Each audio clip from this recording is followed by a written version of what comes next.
అందరినీ కలిపి అంటున్నారనేమో. ఎవరు ఎవరు నవ్వుతున్నారు? వేణుగోపాల్ వేణుగోపాల్ గారు గారు. అసలు ఆగలేకపోతున్నారు. వేణుగోపాల్ గారా? వేణుగోపాల్ గారు ఆయన ఎప్పుడు హ్యాపీ. ఆయన ఆయన చేస్తున్న దాంట్లో నాకు ఒకటి బాగా ఇష్టమైంది ఏంటో తెలుసా? ఆయన ప్రతిరోజు కూర్చుంటారు, డాబా మీద ఒక్కరే కూర్చుంటారు, విని చక్కటి ప్రవచనాలు వింటూ ప్రకృతిని ఆస్వాదిస్తూ. ఆయన జీవితంలో అచీవ్ చేసిన దాంట్లో that is one of the best things అని నాకు అనిపిస్తుంది. ఎందుకంటే అలా ప్రశాంతంగా కూర్చోగలగడం, ఎవరు మనుషులతో మాట్లాడకుండా కూర్చోగలగడం, అది కష్టం తెలుసా? ఇప్పుడు నాకు ఇవాళ రోజు మొత్తం చూశాను, 3 కాల్స్ ఉన్నాయి. మా పెద్దన్నయ్యకి హ్యాపీ బర్త్డే అని చెప్పాను. తర్వాత మా పిల్లాడికి ఏదో అవసరం ఉంటే అది కాల్ చేశాను. తర్వాత ఇవాళ ఎర్లీగా వచ్చా, చాలా హెడేక్ గా ఉంటే ఇంటికి తొందరగా వచ్చేసా. చాలా తొందరగా వచ్చేసా, 3:30కే వచ్చేసా. వచ్చేసి పడుకునేసరికి ఒళ్ళంతా వేడి. నాకు భయం వేసింది, వైరల్ ఫీవర్ వచ్చిందా అని చెప్పి నడవలేకపోయా. ఇంట్లోనే మళ్ళీ టెంపరేచర్ చూసుకుంటేనేమో నార్మల్ ఉంది. మళ్ళీ టాబ్లెట్ వేసుకుని ఏంటి అసలు తలకాయ నొప్పి అని 2-3 సార్లు ఆవిరి పడితే ఇప్పుడు బానే ఉంది. కానీ మరి అది వైరల్ ఫీవర్ ఏమో అని 3-4 సార్లు చెక్ చేసుకున్నా, టెంపరేచర్ అయితే లేదు ఇప్పుడు. అది వాతావరణం ఒకసారి చేంజ్ అయింది కదా సార్, అందరికి కూడా కొంచెం బాడీ పెయిన్స్ అవి ఆఫీస్ లో కూడా సివియర్ హెడేక్. ఆఫీస్ లోపల ఇవాళ కంపల్సరీగా వెళ్లాల్సి వచ్చింది అనమాట. లేకపోతే ఇవాళ పొద్దున్నే మానేసేవాడిని. యాక్చువల్ గా నాకు అంత కంపల్సరీ ఏమి ఉండదు ఆఫీసు. ఏ రోజు వెళ్తానంటే ఆ రోజు వెళ్ళొచ్చు అనమాట. కానీ ఇవాళ కంపల్సరీ అయింది. ఒక కొత్త బ్యాచ్ వచ్చింది, వాళ్ళకి ఏదో ట్రైనింగ్ ఇచ్చేది ఉంటే తప్పనిసరిగా వెళ్లాల్సి వచ్చింది. అది అవ్వగానే ఇంకో గంట ఉన్నాను. ఆ గంట ఉండడమే నాకు ఎట్లా అయిపోయిందంటే ఆఫీస్ లోపల అదేదో పెద్ద యజ్ఞం చేసినట్టు అయింది. ఇంటికి వచ్చాను. మళ్ళా ఇంటికి వచ్చిన తర్వాత నేను రైల్లో వస్తాను అనమాట. రైల్వే స్టేషన్ లోపల బైక్ పెడతాను. ఆ బైక్ నడిపిస్తూ ఇంటికి రావడం కూడా నాకు గగనం అయిపోయింది. బైక్ పెట్టేసి పైకి వచ్చేసి కాళ్ళు కడుక్కుని అట్లా పడిపోయాను అంతే. లేచేసరికి తలకాయ నొప్పి 100 రెట్లు పెరిగిపోయింది. అబ్బా అని చెప్పేసి చివరికి జ్వరం వచ్చే ఉంటుంది, లోపల ఏదో ఉంది, మేబీ అది బయటకు వస్తుందేమో. ఎనీవే ప్రారంభించుకుందాం. శరీరానికి ప్రాబ్లం, మనస్సుకి శరీరానికి ప్రాబ్లం, నాకు కాదు ప్రాబ్లం. నాకు ఆరోగ్యం బానే ఉంది, నా ఉపాధులకు ప్రాబ్లం వచ్చింది, కానీ నాకు మాత్రం బానే ఉంది. అంతరాయ తిమిరోపశాంతయే శాంత పావనమచింత్య వైభవం తం నరం వపుషి కుంజరం ముఖే మన్మహే కిమపి తుందిలం మహః వసుదేవసుతం దేవం కంస చానూరమర్ధనం దేవకీ పరమానందం కృష్ణం వందే జగద్గురుం. జననీ జన్మభూమిశ్చ స్వర్గాదపి గరీయసి మాతృదేవో భవ. భగవద్బంధువులకు, ఆత్మస్వరూపులకు, సత్యాన్వేషులకు స్వాగతం, సుస్వాగతం. సత్యము, సత్యాన్ని మాత్రమే మనము అన్వేషించాలి. సత్యం అంటే నేనెవరిని అని చెప్పి తెలుసుకోవడం అంతే. జస్ట్ నేనెవరిని అని చెప్పి తెలుసుకుంటే సరిపోతుంది. ఈ సత్యాన్ని అన్వేషించాలి అని తెలియడం కూడా ఒక అదృష్టమే. శ్రీకృష్ణ పరమాత్ముడు చెప్పినట్టుగా చాలా మందికి ఆత్మ అనేది ఒకటి ఉన్నది అని కూడా తెలియదు. ఆత్మ ఉందంటే ఏదో ఉంది అనుకుంటారు తప్పితే, ఆత్మ అంటే ఏదో దెయ్యం రూపంలో ఉంది అనుకుంటారు తప్పితే, ఆత్మ అనేటటువంటి దాన్ని కొంతమంది ఆశ్చర్యంగా చూస్తారు, కొంతమంది ఆశ్చర్యంగా వింటారు. ఇవన్నీ కూడా భగవంతుడు చెప్పడం మనకు భగవద్గీతలో చూసాం. ఆత్మని అర్థం చేసుకోవడం చాలా కష్టం, కానీ గమ్మత్తైన విషయం ఏంటంటే అన్నిటికంటే సులువైనదే ఆత్మ. నువ్వు ఎవరివైతే ఉన్నావో అదే ఆత్మ, అంతే. నువ్వు ఆత్మస్వరూపుడవై ఉన్నావు, అదే సత్యము. ఇంకా మరే సత్యము లేదు ప్రపంచంలో, ఆత్మ మాత్రమే సత్యము. కాబట్టి ఆ సత్యాన్ని నువ్వు తెలుసుకోవాలి. అయితే ఆ సత్యాన్ని ఎలా తెలుసుకోవాలి? ఇలా సాధన ద్వారా అర్థం చేసుకోగలుగుతాం. నేను ఆత్మస్వరూపుడని అని అర్థం చేసుకోగలుగుతాం. అయితే దాని అనుభవంలోకి వచ్చిన మరుక్షణము సమాజంతో మనం దూరం అయిపోతాం. అయితే అనుభవం వచ్చేదాకా 50 ఏళ్ళు ఎదురు చూస్తూ ఉండాలా. అనుభవం రావట్లేదు సార్ అంటే లేదు, కొద్ది కొద్దిగా వస్తూ కనిపిస్తూ ఉంటుంది. ఉదాహరణకి ఎప్పుడు మనం చెప్పుకునే ఎగ్జాంపులే, ఒక సైకిల్ నడిపియాలి. ముందు కొద్దిగా తెలుస్తూ ఉంటుంది మనకు, బ్యాలెన్స్ అవుతున్నట్టుగాను, బ్రేకు ఇవి అలవాటు అవుతున్నట్టుగాను తెలుస్తూ ఉంటుంది కారు నడిపించేటప్పుడు. అలాగా అదే విధంగా మనం ఆత్మబోధ లోపల కూడా ఏం తెలుసుకున్నాము, మెల్లమెల్లగా మనకు తెలుస్తూ ఉంటుంది. చిన్నగా అద్దంకి ఉన్నటువంటి మసిని తీసినా కొద్దీ మన ముఖం ఎలా అయితే కనిపిస్తూ ఉంటుందో ఆత్మబోధ అలా కనిపిస్తూ ఉంటుంది. సార్ మీరు చెప్పిందంతా కరెక్టు, సరే కొద్దిసేపు మీరు అబద్ధం చెప్తున్నారు అనుకుందాం. ఆత్మ లేదు, ఏం లేదు, మేము కూడా చిన్న దెయ్యాలలాగా ఇలా వెళ్ళిపోతాం. ఆడ దెయ్యాలు తెల్లగా ఉంటాయి కదా, రాత్రిపూట వస్తాయి, అలా దెయ్యాలలాగా గాల్లోకి వెళ్ళిపోతాం. వెళ్ళిపోయి ముక్కలుగా ఆత్మ అనేది ముక్కలుగా ఉంది, యమధర్మరాజు ఉంటాడు, మమ్మల్ని అందరినీ ఇబ్బందులు పెడతాడు. మరి అప్పుడు ఏం చేద్దాం సార్? మీరు చెప్పింది కరెక్ట్ అని సరే మేము నమ్ముతున్నాం. మీతో 4 ఏళ్ళు 5 ఏళ్ళుగా ఉన్నవాళ్ళు 6 ఏళ్ళుగా ఉన్నవాళ్ళు కూడా ఉన్నారు, 2 ఏళ్ళు కూడా ఉన్నవాళ్ళు ఉన్నారు, 1 ఇయర్ లోపల ఉన్నవాళ్ళు కొద్ది మంది ఉండవచ్చు. మరి ఎలా సార్? మా సంగతి ఏంటి? మాకు నమ్మాలా వద్దా సార్? ఏం నమ్మాలో ఏది నమ్మకూడదో తెలియదు సార్. మేము రకరకాల జనాల ప్రవచనాలు వింటున్నాం, ఎవరెవరో ప్రవచనాలు వింటున్నాం. తప్పని కాదు. ఇప్పుడు మీరు ఉదాహరణకి చాగంటి కోటేశ్వరరావు గారి ప్రవచనాలు విన్నారనుకోండి, ఆయన ఏదో భక్తి మార్గం చెప్తూ ఉంటారు. అదే పద్మాకర్ గారి గురించి చెప్పారనుకోండి, ఆయన ఏవో పురాణాలు చెప్తూ ఉంటారు. ఇప్పుడు ఇక్కడ ఏమైపోతుంది అంటే, మనవి కూడా విని వాళ్ళవి కూడా వింటే కలగాపులగం అయిపోతుంది. ఏది నమ్మాలో తెలియనటువంటి పరిస్థితి. అందుకని చెప్పి ఒక మార్గాన్ని ఎంచుకుని, ఏ మార్గమైనా తప్పులేదు. ఇప్పుడు వారు చెబుతున్న మార్గమైనా సరే, మనము నేర్పిస్తున్నటువంటి మార్గమైనా సరే, అద్వైత మార్గమైనటువంటి సరే, లేదా కంప్లీట్ గా భక్తి మార్గం, కానీ అందులోపల ఉన్న వాళ్ళు ఎంత సాధించారు అనేది కూడా మనం ఆలోచించాలి. అందులో ఉన్న వాళ్ళు ఎంతమంది సాధించగలిగారు? మూఢనమ్మకాలతోనే ఉండిపోయారా, లేకపోతే అంతకంటే ఎదిగారా? కథలకు పరిమితమయ్యారా, లేకపోతే కథలను దాటగలిగే స్థితికి వచ్చారా? ఉదాహరణకి నిన్న మనము కథ గురించి తెలుసుకున్నాం. శైలజ గారు అన్నారు, సార్ మరి ఇది కథ కొద్దిగా డిఫరెంట్ గా ఉంది సార్, ఇది అర్థం చేసుకోవడం కష్టం అంటే, కథగా అర్థం చేసుకోకండి, తత్వంగా అర్థం చేసుకున్నప్పుడు చాలా సులువుగా ఉంటుంది. ఉదాహరణకి గజేంద్ర మోక్షం తెలుసుకుంటున్నప్పుడు, గజేంద్ర మోక్షాన్ని కనుక కథగా తీసుకున్నప్పుడు, ఒక ఏనుగుని చంపడానికి దేవుడు, ఒక ఏనుగుని బతికించడానికి దేవుడు ముసలిని ఇంతగా కథగా చూసుకొని దాన్ని పెద్దగా పండించాల్సిన అవసరం ఉందా అని ఆలోచించినప్పుడు కాదు. అక్కడ ఒక వ్యక్తి బంధాలలో ఇరుక్కున్నటువంటి ఒక వ్యక్తి తను ఈ భవ బంధాల నుంచి బయటికి రావాలి, భవ సాగరము నుంచి బయటికి రావాలి అని చేసే ఆక్రందన, ఆత్మజ్ఞానము తెలుసుకున్నటువంటి మరుక్షణము భగవంతుడే సర్వత్రా వ్యాప్తి చెంది ఉన్నటువంటి వాడని, ఆయనే ఈ ప్రపంచం మొత్తానికి ఒక ఉల్లంఘించలేనటువంటి శాసనాన్ని అందిస్తున్నాడని తెలుసుకున్నటువంటి మరుక్షణము ఆయన బంధనాలు విడిపోతాయి. ఇది కథగా అర్థం చేసుకోకుండా తత్వరూపంలో అర్థం చేసుకోవడం. సో తత్వరూపంలో అర్థం చేసుకుంటాం, కానీ మీరు చెప్పే తప్పైతే ఎట్లా? అసలు ఆత్మ జ్ఞానం అనేది మాకు లేదు, ఆత్మ జ్ఞానం అనేది మాకు అర్థం కావడం లేదు సార్. ఆత్మ అనేది ఆనందంగా ఉంటుందని మీరు చెప్తున్నారు సార్, మీరు చెప్పినంత వరకు బాగానే అనిపిస్తుంది, కానీ తర్వాత మాకు ఆత్మ జ్ఞానం కంటే కూడా వీళ్ళతో ఫోన్ కాల్స్ వాళ్ళతో ఫోన్ కాల్సే బాగుంటున్నాయి సార్, మరి ఏం చేయమంటారు? అంటే ఆత్మజ్ఞానం అనేటటువంటిది మీరు అనుభవిస్తున్నారు. ఎన్నో సార్లు మనం చెప్పుకున్నాం, ఆత్మ జ్ఞానం అనేది ప్రతి ఒక్కరూ అనుభవిస్తున్నారు గాఢ నిద్ర లోపల. కాకపోతే ఆ జ్ఞానాన్ని పట్టుకోలేకపోతున్నారు. ప్రాబ్లం ఏంటంటే, మనం అందరము కూడా ఆత్మజ్ఞానం తెలిసిన వాళ్ళమే, ఆత్మజ్ఞానం తెలియని వాడు ఎవ్వడూ లేడు. 2 చోట్ల మనకు ఆత్మజ్ఞానము అద్భుతంగా తెలుస్తుంది అని చెప్పి తెలుసుకున్నాం. భగవంతుడు సృష్టిలో ఒకటి గాఢ నిద్ర, మరొకటి మైథునం. ఈ రెండిట్లలో ఉన్నటువంటి ఆనందం ఏదైతే ఉంటుందో, అందులోపల అత్యద్భుతమైనటువంటి ఆనందం కొన్ని క్షణాల పాటు మనకు తెలిసే మైథునం కావచ్చు, అసలు తెలియకుండా రాత్రంతా ఆనందంగా ఉండేటటువంటి గాఢ నిద్ర కావచ్చు. ఈ రెండింటి లోపల ఖచ్చితమైనటువంటి భగవంతుడి స్వరూపము ఉన్నది. ఇది మరేది కాదు, భగవంతుడే. అది కేవలం మనకు ఒక శాంపుల్ లాగా ఇచ్చాడు భగవంతుడు. మనకు కావాల్సింది ఏంటి? అదే ఆనందాన్ని పూర్తిగా అర్థం చేసుకుని ఆ ఆనందాన్ని పొందడము. కానీ సార్, నేను శరీరం అన్నదే, ఇప్పుడు నన్ను అందరూ ఎలా గుర్తిస్తున్నారు? శరీరం ద్వారా గుర్తిస్తున్నారు. ఇప్పుడు మిమ్మల్ని కూడా మేము ఎలా గుర్తిస్తున్నాం సార్? ప్రవచనం చెప్తానని ఇప్పుడు మీ బ్రదర్ వచ్చి ఇక్కడ మీ సీట్లో కూర్చుంటే మేము గుర్తించలేం కదా. ఇక్కడ ఇప్పుడు నేనే సడన్ గా వేషం మార్చుకుని వచ్చి ఇక్కడ కూర్చున్నాను అనుకోండి, మీరందరూ ప్రవచనం వింటారా? గొంతు కూడా మారింది అనుకోండి, మా అన్నయ్య గారిని ఇక్కడ కూర్చోబెట్టి ప్రవచనం చెప్తే మీరు వింటారా అండి? ఎవరైనా జవాబు చెప్పండి. మీతో అలవాటు అయిపోయింది కదా. ఏమైతుందంటే మరి మరి కాబట్టి సార్, మేము రూపముతోటి నామముతోటి మేము మమేకమైపోయాం, అలవాటైపోయింది మాకు. అలాంటప్పుడు మేము రూపం లేని వ్యక్తులుగా గుర్తించడం కష్టం సార్. మీరు చెప్పడం ఈజీగా చెప్తున్నారు కానీ కష్టం సార్. నేనేమంటానంటే దాని గురించే సాధన కావాలి. సాధన అనేటటువంటిది అందు గురించే కావాలి. సాధనా మార్గంలో వెళ్తున్నప్పుడు ఏమవుతుందంటే, మెల్లమెల్లగా పొరలు మనకు తెగిపోతూ కనిపిస్తూ ఉంటాయి.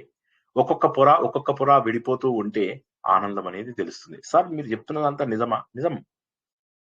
అయితే ఇది నేను చెప్తున్నది అని అనుకోకండి. మన గ్రంథాలలో, అన్ని గ్రంథాలలో ఉన్నటువంటిది ఆత్మబోధయే. మీరు ఏ గ్రంథం తీసుకున్నా సరే, ఒక పేరుకొక గ్రంథం చెప్పండి. మనం గ్రంథాలు అంటే ఏవి కన్సిడర్ చేస్తామో నేను చెప్తాను చూడండి. రామాయణము వాల్మీకి రామాయణం, మహాభారతము వేదవ్యాసుడు. ఆడియో ప్రాబ్లమా అండి? అందరికీ ఉందా? పద్మప్రియ గారు ఆడియో ప్రాబ్లం ఉందని అంటున్నారు. బాగానే ఉంది సార్. క్లియర్. అయితే ఇప్పుడు మరి ఇక్కడ మనం ఏం తెలుసుకుంటున్నాము? రామాయణం వాల్మీకి, సంపూర్ణ మహాభారతము వేదవ్యాసుడిది, భాగవతం వేదవ్యాసుడిది, 3 పుస్తకాలు వచ్చాయి. తర్వాత మనకు వచ్చినటువంటివి ఏవైతే వేదాలలో మనం తెలుసుకుంటున్నటువంటి ఉపనిషత్తులు అవి అన్ని. తర్వాత శంకరాచార్య ఒక్కసారి కూడా ఆత్మబోధ నుంచి ఆయన డీవియేషన్ కాలేదు. అయితే మీరు అడగచ్చు, సార్ ఆయన కూడా కొన్ని నోములు వ్రతాలు రాశారు కదా అని. అది ఏ శంకరాచార్య రాశాడనేది నాకైతే తెలియదు. ఆదిశంకరుడు కాకపోవచ్చు. ఎందుకంటే ఆదిశంకరుడు తను ఉన్నంత కాలము భక్తి మార్గానికి ఆయన దూరమే. భక్తి అంటే ఆయనకు సంబంధించినంత వరకు స్వస్వరూప సాధనయే భక్తి, నువ్వెవరో తెలుసుకోవడమే భక్తి.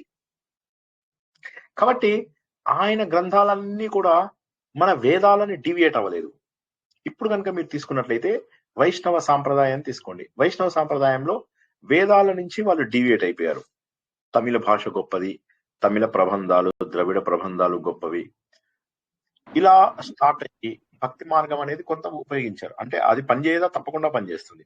అది పనిచేయకపోతే ఇది స్వస్వరూప సాధన అనేది జ్ఞాన మార్గం అవుతుంది కానీ భక్తి మార్గం కూడా అవుతుంది సార్. అది భక్తి మార్గంలో ఒక అడ్వాంటేజ్ ఉంది. ఇప్పుడు వైష్ణవ సాంప్రదాయం అస్సలు తప్పు కాదు, కానీ ప్రాబ్లం ఏంటో చెప్తా నేను, మీకు చక్కగా అర్థం చేయిస్తాను. అందరూ చక్కగా అర్థం చేసుకోండి. ఆత్మబోధకి ప్లీజ్ అందరూ కూడా మీరు ఎప్పుడు ఆపేయమంటే అప్పుడు ఆపేస్తా, కానీ ఉన్నంతసేపు శ్రద్ధగా వినండి. అందులో కొత్త వాళ్ళు ఎవరైనా ఉన్నా, కొద్దిగా ఏమైనా పాయింట్స్ అర్థకపోయినా తక్కువ ఆపేయండి. సార్ ఏమనుకోవద్దు అని చెప్పి ఒక్క నిమిషం అనండి, ఆపేస్తాను. సరేనా?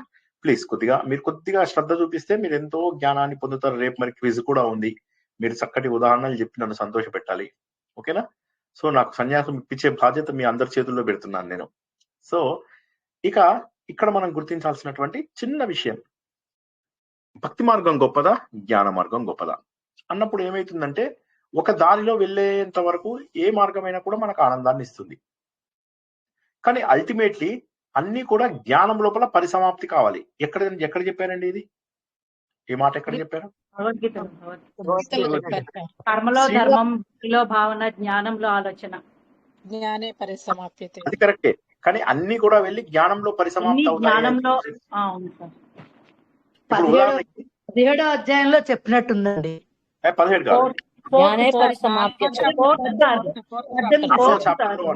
చూడండి ఒకసారి. అయితే अपि चेदस्य అయితే पापेभ्यः सर्वेभ्यः पापच्यते सर्वं ज्ञान तवेनैव జ్ఞానే పరిసమాప్యతే. अదే श्लोकं ज्ञाने జ్ఞాన ప్రవేణేన జ్ఞానంలో పరిసమాప్తి కావాలి. అర్జునం సంతరిష్యతి. ఓకే, జ్ఞానంలో అన్ని పరిసమాప్తి కావాలి. కాబట్టి ఇప్పుడు నేను ఏమంటున్నానంటే, కర్మ మార్గం తప్ప అస్సలు తప్పు కాదు, భక్తి మార్గం తప్ప అస్సలు తప్పు కాదు, రాజయోగం తప్ప ఛాన్సే లేదు, జ్ఞాన మార్గం అన్నిటికంటే గొప్పది. అయితే భక్తి మార్గంలో ఉన్న వాళ్ళ పరిస్థితి ఏంటి, కర్మ మార్గంలో ఉన్న వారి పరిస్థితి ఏంటి? దాన్ని ఆలోచించినట్లయితే ఏదైనా ముందు జ్ఞాన మార్గంకి రావాల్సిందే. అదృష్టం బాగుంటే ఇదే జన్మలో కర్మలోంచి ఆటోమేటిక్ గా జ్ఞానంలోకి జంప్ కొట్టే అవకాశం ఉంది. అదృష్టం లేకపోతే ఏ జన్మలో గొప్ప కర్మయోగిగా బతికినవాడు. అయితే నేను కర్మయోగిని ఇప్పుడు నేను పొద్దున్నే కాఫీ తాగేసి ఆఫీస్కి వెళ్ళిపోతానండి, కాబట్టి నేను కర్మయోగిని. కరెక్టేనా? నో సార్, నో సార్, అది కర్మయోగం శరీరం కోసం అది చేసేది. రైట్. కర్మయోగం అంటే ఏంటో చెప్పండి ఇప్పుడు సౌజన్య గారు. కర్మయోగం అంటే మనము నిత్య కర్మలు, నైమిత్య కర్మలు చేస్తూ, అంటే బాధ్యతతో నిర్వహించాలి, లోక సంగ్రహం కోసం చేయాలి, దేశ సేవ, అదే లోక సంగ్రహం కోసం అంటే అది నిషిద్ధ కర్మల్ని వదిలేయాలి, కర్మ నేను చేస్తున్నాననే భావనని వదిలేయాలి, నిష్కామ కర్మ చేయటం, అన్ని బాధ్యత చెప్పాను. బాధ్యత, లోక సంగ్రహం, నేను చేస్తున్నాననే భావన, నేను నైమిత్తిక కర్మ, చెప్పానండి. నైమిత్తిక కర్మ, దేవుడు చేస్తున్నాడు. ఫలాలు వదిలేయడం కర్మ ఫలాన్ని వదిలేయడం, కరెక్ట్. ఫలాలు వదిలేయడం, ఫలితం ఏదొచ్చినా కూడా. సో కర్మయోగం బతికిన వాళ్ళు నిష్కామ కర్మ చెప్పారు ఆవిడ ఆల్రెడీ.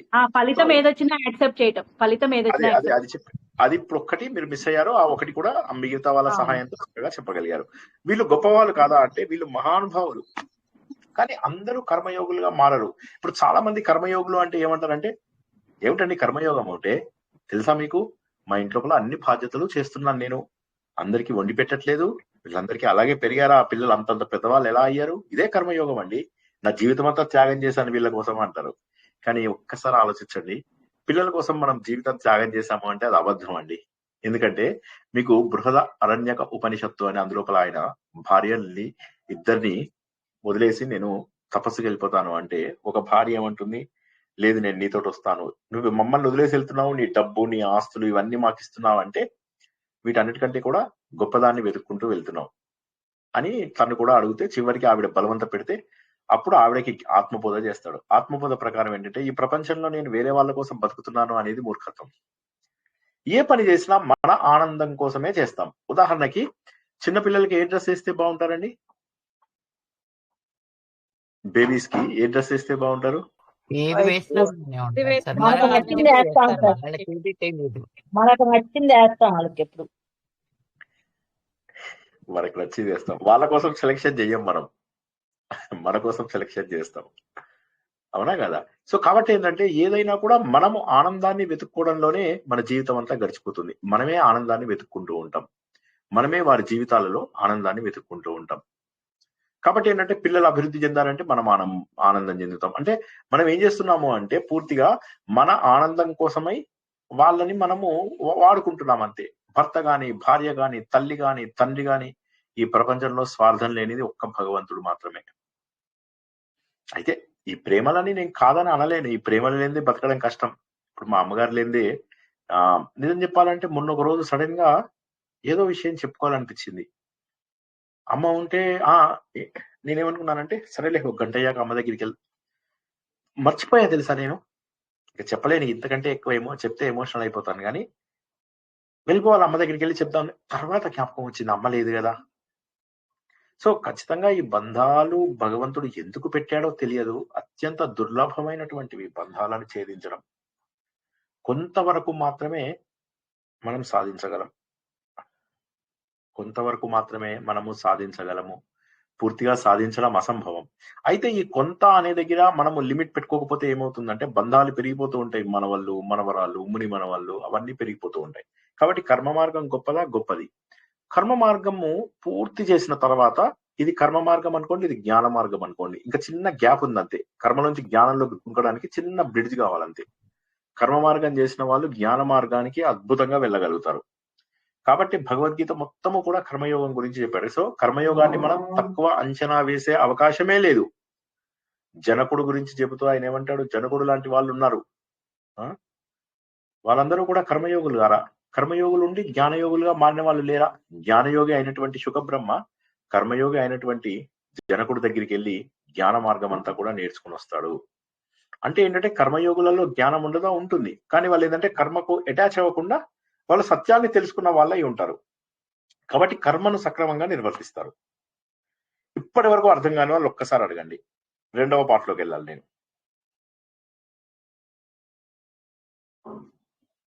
ప్రస్తుత కాలంలో మోడీ గారి గురించి చెప్పుకోవచ్చా అలా? కర్మయోగి, జ్ఞానయోగి అని అలా. ఆయన జ్ఞానయోగి, 100% జ్ఞానయోగి. మోడీ గారు కర్మ చేస్తున్నాడు కదా ఆయన దేశం కోసం. ఆయన 100% దేవుడు, అందులో డౌటే లేదు అసలు. నేను వ్యక్తి ఆరాధన చెయ్యను, కానీ నేను మోడీ గారి విషయం లోపల ఈ విషయం ఎందుకు చెప్పగలనంటే ఆయన ఆల్రెడీ దయానంద ఆశ్రమంలో ముగ్గురు, ఆయన ఇది తత్వ విధానంద స్వామి, పరిపూర్ణానంద సరస్వతి స్వామి, తర్వాత నరేంద్ర మోడీ గారు, ముగ్గురు ఒకే బ్యాచ్ నుంచి బయటకు వచ్చారు. 2 సన్యాసం తీసుకున్నారు, 1 సన్యాసం తీసుకున్నారు. ఆయనకి మన గ్రంథాలు, మన స్క్రిప్చర్స్, ఆత్మబోధ ఇవన్నీ తెలుసు. ఆయన దయానంద సరస్వతి ఎవరైతే ఆయన వెళ్ళిపోయారో, దేహాన్ని వదిలేశారో, అప్పుడు మోడీ గారు కూడా అక్కడికి వచ్చారు. దయానంద ఆశ్రమం ఒకసారి ఫ్లడ్స్ వచ్చి నది ఒడ్డునే ఉంటుంది అనమాట. వచ్చినప్పుడు మొత్తం అది ఇట్లా మునిగిపోయింది ఆల్మోస్ట్.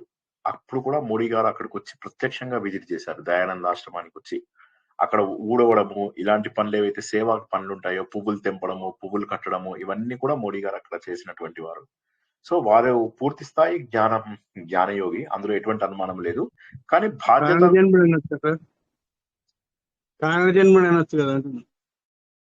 మన అందరిది కూడా కారణ జన్మనే, ఆయనదే కాదు మన అందరిది కూడా కారణ జన్మనే. ఒక కారణంతో పుట్టాం. అయితే మనం అది తెలుసుకుంటే కారణ జన్మ, లేకపోతే ప్రారబ్ధ జన్మ. నేను ఒక కారణంతో పుట్టాను. ఇప్పుడు మీరు ఇమాజిన్ చేసుకోండి, ఈ జన్మలో నేను దొరికిన దాన్ని సాధన చేసుకోలేదు. చేసుకోకపోతే ఏమవుతుంది, మళ్ళీ కుక్కగా పుడతాం, నక్కగా పుడతాం, మళ్ళీ ఒక 100 జన్మల తర్వాత మనిషిగా పుట్టే అవకాశం వస్తుంది. అప్పుడు కూడా మళ్ళీ నాశనం చేసుకుంటాం. మళ్ళీ కుక్కగా, నక్కగా, పశువుగా, చిన్న దోమగా, ఈగగా. ఒక్కసారి ఊహించుకోండి, ఒక పేడ లోపల పురుగు ఉందనుకోండి, ఆ జన్మ వస్తే ఎంత అసహ్యంగా ఉంటుందండి. ఒక పంది జన్మ వచ్చింది అనుకోండి, మురుగులో ఉంటూ, ఏముందండి, ఆ పందిని తీసుకెళ్లి ఎవడన్నా కాల్చి పడేశాడు అనుకోండి, ఎలాంటి జన్మ వస్తే, ఎంత క్రూరంగా హింసించి చంపుతుంటే అటువంటి జన్మ మనకు వస్తే ఎంత క్రూరంగా ఉంటుంది. అయితే మనిషి జన్మలో మాత్రమే తక్కువని ఇవన్నీ ప్రారంధాన్నంతా కాల్ చేసుకుని, సంచితాన్నంతా కాల్ చేసుకుని, ఒక్కసారిగా జ్ఞానాగ్ని దగ్ధ కర్మాణం, జ్ఞానం గనక సంపాదించేస్తే అయిపోయింది. ఈ జన్మలో మళ్ళీ మనకు జన్మెత్తాల్సిన అవసరం లేనటువంటి స్థితి వస్తుంది. అయితే ఈ జన్మలో చాలా వరకు చేశాము, కొంత మిస్ అయ్యాం అనుకోండి, అది వచ్చే జన్మ లోపల రమణ మహర్షి లాగా ఫస్ట్ ఫ్యూ ఇయర్స్ లోనే మనం వెళ్ళిపోతాం. ఇప్పుడు మీరు చాలా మందిని చూస్తుంటారు, సన్యాసులని, వాళ్ళని వీళ్ళని, చిన్న ఏజ్ లోపల పూర్తి స్థాయిగా వచ్చిన వాళ్ళని చాలా మందిని చూస్తారు. మరి 15 ఏళ్ళకి 20 ఏళ్ళకి కూడా సన్యాసం వచ్చినటువంటి వాళ్ళు, వాళ్ళ లోపల ఆ వైరాగ్య భావన పూర్వజన్మది. కాబట్టి నేను మీ అందరికీ చెప్పేది ఏంటంటే, మిమ్మల్ని మనవళ్ళని, మనవరాలను వదిలేయమని, సుఖాలను వదిలేయమని. సుఖాలు ఏముందండి, ఇప్పుడు ఈ సోఫా మీద ఏం సుఖం? ఇది మీరు సుఖంగా భావిస్తే నేను సుఖం అనుకోను. అదే ఆత్మతత్వానికి సంబంధించిన ఒక ప్రశ్నకు జవాబు తెలిస్తే నాకు ఎంత ఆనందం అనిపిస్తుందో, అలా ఒక్కరిని కూర్చుని ధ్యానం చేస్తుంటే ఎంత సంతోషంగా అనిపిస్తుందో, ఇందాక ఒక గంట సేపు ధ్యానం చేసుకోగలిగారు, ఎంత సంతోషం అనిపించిందో. సో వీటిలో మనము ఆనందాన్ని వెతుక్కోవడానికి ప్రయత్నం చేయాలి. కానీ సార్ ఏం చెప్తాం సార్, ఇంట్లో ఉన్నారు జనాలు అంటే, మెల్లమెల్లగా అందుకోసమే అలవాటు చేసుకోవాలి. దూరంగా వెళ్ళడానికి, ఒక 10 రోజులు 15 రోజులు దూరంగా వెళ్ళడానికి.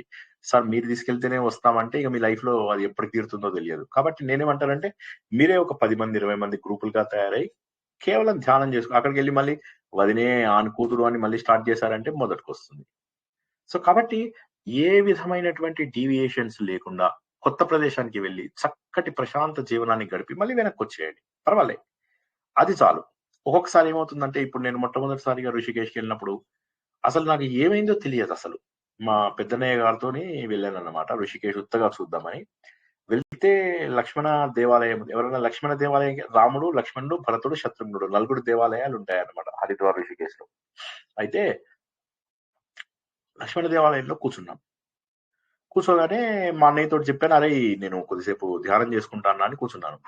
ఆ రోజు లోపల బేబీ మొబైల్స్ ఉండేవి, చిన్న మొబైల్స్ ఉండేవి కదా, అవి పట్టుకుని. అలాంటి ప్లేస్ లోపల ఏమవుతుందంటే మనకు ప్రశాంతంగా అనిపిస్తూ ఉంటాయి. ఆలయాలు అవి ఇవి చాలా ప్రశాంతంగా ఉంటాయి, మనం చాలా ఆనందంగా ఉంటాం. అలా కూర్చున్నాను, నాకు ఎంతసేపు కూర్చున్నానో ఒళ్ళు తెలియలేదు. దానికి కారణం ఏంటి అంటే, కొన్ని ప్రదేశాల్లో అలా ఉంటుంది, అన్ని చోట్ల అలా దొరుకుతుందో దొరకదు. అలా కూర్చున్నాను లక్ష్మణ స్వామి ఆలయంలో, అలా కూర్చున్నాను, ఏమైందో తెలియదు, ఎంత ఆనందం అనిపించిందో. ఋషికేశ్ లోపల ప్రతి ప్రాంతము అద్భుతంగా అనిపించింది. పొద్దున్నే వాడిని చెప్పామన్నమాట, కార్వాన్ని, మేము ఎక్కడైనా స్నానం చేయాలి, ఇప్పుడు ఉండేటట్టుగా లేదు, 1 రోజు 2 రోజులు ఉండేటట్టుగా లేదు, మళ్ళీ వెళ్ళిపోవాలి అని చెప్పి ఫ్లైట్ టు ఫ్లైట్ అంతే అనమాట మా ట్రిప్. అప్పుడు వాడు డైరెక్ట్ గా శివానంద ఆశ్రమంలో మమ్మల్ని తీసుకెళ్లాడు అనమాట. అక్కడ స్నానం చేస్తుంటే ఆ శివానంద ఆశ్రమంలో నాకు ఏమనిపించింది, ఇంకా ఇక్కడ ఉండిపోదాం అనిపించింది. ఆ ప్రశాంతత, ఆ ఆనందం. అంటే నేనేమంటాను, అప్పుడు నాకేమనిపించింది, ఇదే ప్రాంతానికి ఎక్కువ రోజులు రావడానికి అవకాశం ఉంటుందా. తర్వాత శివానంద ఆశ్రమంలో జాయిన్ అయిపోవడం జరిగింది కొన్నాళ్ళకి. ఇదంతా ఎందుకు చెప్పాల్సి వస్తుంది అంటే, ఒకసారి అది రుచి చూడండి, రుచి చూస్తే ఇంకా మీకు మళ్ళీ మళ్ళీ ఇక్కడ ఉండాలి అని అనిపించదు. అంటే ఎక్కువ ఆనందాన్ని దొరికినప్పుడు ఇవన్నీ కూడా, అలా అని చెప్పి నేనేం ఫ్యామిలీని వదిలేసానా, పిల్లల్ని వదిలేసానా, అన్ని చేసుకుంటున్నాను కదా, బాధ్యతలు ఎవ్వరూ వదలకూడదు. అండ్ బాధ్యతగానే చెయ్యం, ప్రేమగా కూడా చేస్తాం. కాకపోతే ఏమవుతుందంటే, ఇంతకు ముందు ఉన్నంత ఎక్కువ డిటాచ్మెంట్ ఉండదు. పరిస్థితులు ఎలాంటివి వచ్చినా కూడా ఎదిరించగలిగే శక్తి వస్తుంది. మీకు ఇది కావాలా వద్దా చెప్పండి. మీరు కర్మలు చక్కగా చేస్తారు, మీ బాధ్యతలని అద్భుతంగా నిర్వర్తిస్తారు, కష్టములు వచ్చినప్పుడు వాటిని అద్భుతంగా ఎదుర్కోగలుగుతారు. ఇది మీకు కావాలా వద్దా చెప్పండి, మాట్లాడండి. కావాలి సార్. ఎన్ని కష్టాలు వచ్చినా కూడా ఎదుర్కోగలిగేటటువంటి శక్తి కావాలి. ఇంకా మిగతా వాళ్ళకు వద్దా, ఆవిడొక్కరే చెప్పారు, అందరూ థమ్స్అప్లే చెప్తున్నారు. కావాలి సార్. దానికోసం ఈ ప్రయత్నం సార్. మెయిన్ అదే కావాలి సార్. ఎన్ని కష్టాలు వచ్చినా కూడా నవ్వుతూ స్వీకరించగలుగుతాం. ఏమనుకుంటాం తెలుసా, పర్వాలేదులే వెళ్ళిపోతాయని చెప్పి. అందుకోసమే ఆత్మబోధ మనకు ముఖ్యం. ఎందుకు ఆత్మబోధ వైపు ఇంత, అదిలో ఇది శ్రీనివాస్ చెప్తున్నదని అనుకోకండి, అసలు శ్రీనివాస్ కి ఏమీ తెలియదు.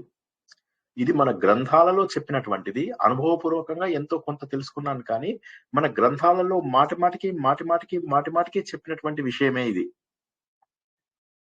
కాబట్టి కర్మ మార్గంలో ఉన్నవాడు జ్ఞాన మార్గంలోకి వెళ్ళగలుగుతాడు. అది ఎప్పుడు జరుగుతుందనేది తెలియదు. కానీ కర్మ మార్గాన్ని 1000% సిన్సియర్ గా చేసిన వాళ్ళకి ఆ షిఫ్ట్ జరుగుతుంది. కానీ మనం అంత చేయగలుగుతామో ఒకసారి ఆలోచించాలి. రెండవది జ్ఞాన మార్గం. జ్ఞాన మార్గంలో ఆలోచన ఉంటే చాలు, కేవలం ఆలోచన, ఇంకేం లేదు. ఆలోచించడం, ఏ పూజలు, పునస్కారాలు, నోములు, వ్రతాలు అవన్నీ చేయొచ్చు, తప్పేమీ లేదు. అవ్వదిలి ఇది ఆలోచించక రెండు చేయకండి, రెండు డేంజరస్. అసలు అవి చేయక పూజ జపాలు చేయకుండా ఇటు ఆలోచించగా అది రెండు తప్పు. ఆలోచించగలిగితే, ఎక్కువసేపు కూర్చొని ఆలోచించగలిగితే భగవంతుడి తత్వం బాగా అర్థమవుతుంది. విన్న విషయాలే వినడం. ఈ ఆత్మబోధ ప్రవచనాలు కావచ్చు, వివేక చూడమని ప్రవచనాలు కావచ్చు, ఇలాంటివి ఏవైతే ఉంటాయో ఇవి విన్నప్పుడు మన లోపల అనిపిస్తుంది నిజమే కదా, జీవితం ఎంత క్షణభంగురం. మన లోపల మన గ్రూప్ లోపలే ఎంతో మంది ఎన్నో కష్టాలు పడ్డవాళ్ళు ఉన్నారు తెలుసా. మీరు అలాంటి కష్టాలు మాకు వద్దు అనుకునే వాళ్ళు మన గ్రూప్ లోనే ఉన్నారు. వాళ్ళ పేర్లు చెప్పకూడదు కాబట్టి చెప్పట్లే, ఇవాళ కూడా జాయిన్ అయ్యారు. ఆరోగ్యం ద్వారా బాధపడిన వాళ్ళు, పిల్లలకి ఏమన్నా అయినటువంటి వాళ్ళు, ఇలాంటి వాళ్ళు ఇంకా ఉన్నారు చాలా మంది మన గ్రూప్ లోపల. పిల్లలు పుట్టని వాళ్ళు, జీవితంలో ఎన్నో రకాలుగా జనాల లోపల చులకన చేయబడినటువంటి వాళ్ళు ఎంతో మంది ఉన్నారు మన గ్రూప్ లో. సో కాబట్టి ఏంటంటే వారందరూ ధైర్యంగా ఉండగలుగుతారు అంటే సాధనకు సమయం దొరికింది. ఇప్పుడు ఇదంతా కూడా ఒక కారణం చేత జరుగుతుంది, భగవంతుడి పంచాయతీలో తప్పు ఉండదు అని చెప్పి తెలుసుకున్న వాళ్ళైతే సాధన ఎక్కువ చేసుకునేటటువంటి అవకాశం. ఇక రెండవది భక్తి మార్గం. సార్ భక్తి మార్గం ఇక్కడి నుంచి వచ్చింది. భక్తి మార్గం అనేటటువంటిది మన గ్రంథాలలో లేదు, మన వేదాలలో అయితే లేదు. రామాయణ మహాభారతాలలో కూడా భక్తి అని చెప్పడం కష్టం, కానీ ఆ మార్గం లేదు. భాగవతంలో ఒక్క చోటనే భక్తి స్టార్ట్ చేశారు. అయితే ఆ భక్తి మార్గాన్ని కొంతమంది దాన్ని బాగా ఉపయోగించుకోగలిగారు. ఎందుకంటే ఇటు కర్మ చేసి దాని ఫలితాలు వదిలేయాలంటే కష్టం, జ్ఞానం రావాలంటే బాగా ఆలోచన కావాలి. ఈ మధ్య మార్గంగా భక్తి మార్గం తీసుకున్నారు. ఈ పాయింట్ అర్థం కాని వాళ్ళు ఒకసారి అడుగుతారండి ప్లీజ్. నేనే మిమ్మల్ని ప్లీజ్ అంటున్నా, మీరు నన్ను ప్లీజ్ అనట్లా. కర్మలు చేస్తే కర్మ ఫల త్యాగం చెయ్యాలి, అది చేత కాదు అందరికి. జ్ఞానం కావాలంటేనేమో ఆలోచన కావాలి, అది అందరికి అవ్వదు. అందుకని మధ్య మార్గంగా భక్తి మార్గంలో. ఇంకెవరన్నా? కర్మ చేయటం కష్టం అనిపిస్తుంది, జ్ఞానం తెలుసుకోవడము కష్టమే. చెప్పేవాళ్ళు ఉండాలి, తెలుసుకునే యోగము ఉండాలి, మనకు అన్ని తెలియాలి. అవి ఏవీ లేనప్పుడు భగవంతుడిని ధ్యానిస్తూ భక్తి మార్గంగా కూర్చోవటం తేలిక అనిపిస్తుంది, అది సులభంగా ఉంటుంది. అంటే భక్తి మార్గం కూడా సులభమై, అంటే కర్మ మార్గం ఫలితాలని వదలటం కానీ ఇలాంటివి చాలా సాధన చేస్తే గానీ సాధ్యం కాదు. జ్ఞాన మార్గం అంటే బుద్ధి బాగా వికసింపజేసుకోవాలి, ఆలోచన బాగా రావాలి, పరిణితి చెందాలి. భక్తి మార్గం అంటే శ్రద్ధతో భక్తితో ధ్యానం చేస్తూ కూడా భగవంతుడికి దగ్గర అవ్వచ్చు. బాగా చెప్తున్నారు, అందరూ జవాబులు బాగా చెప్తున్నారు.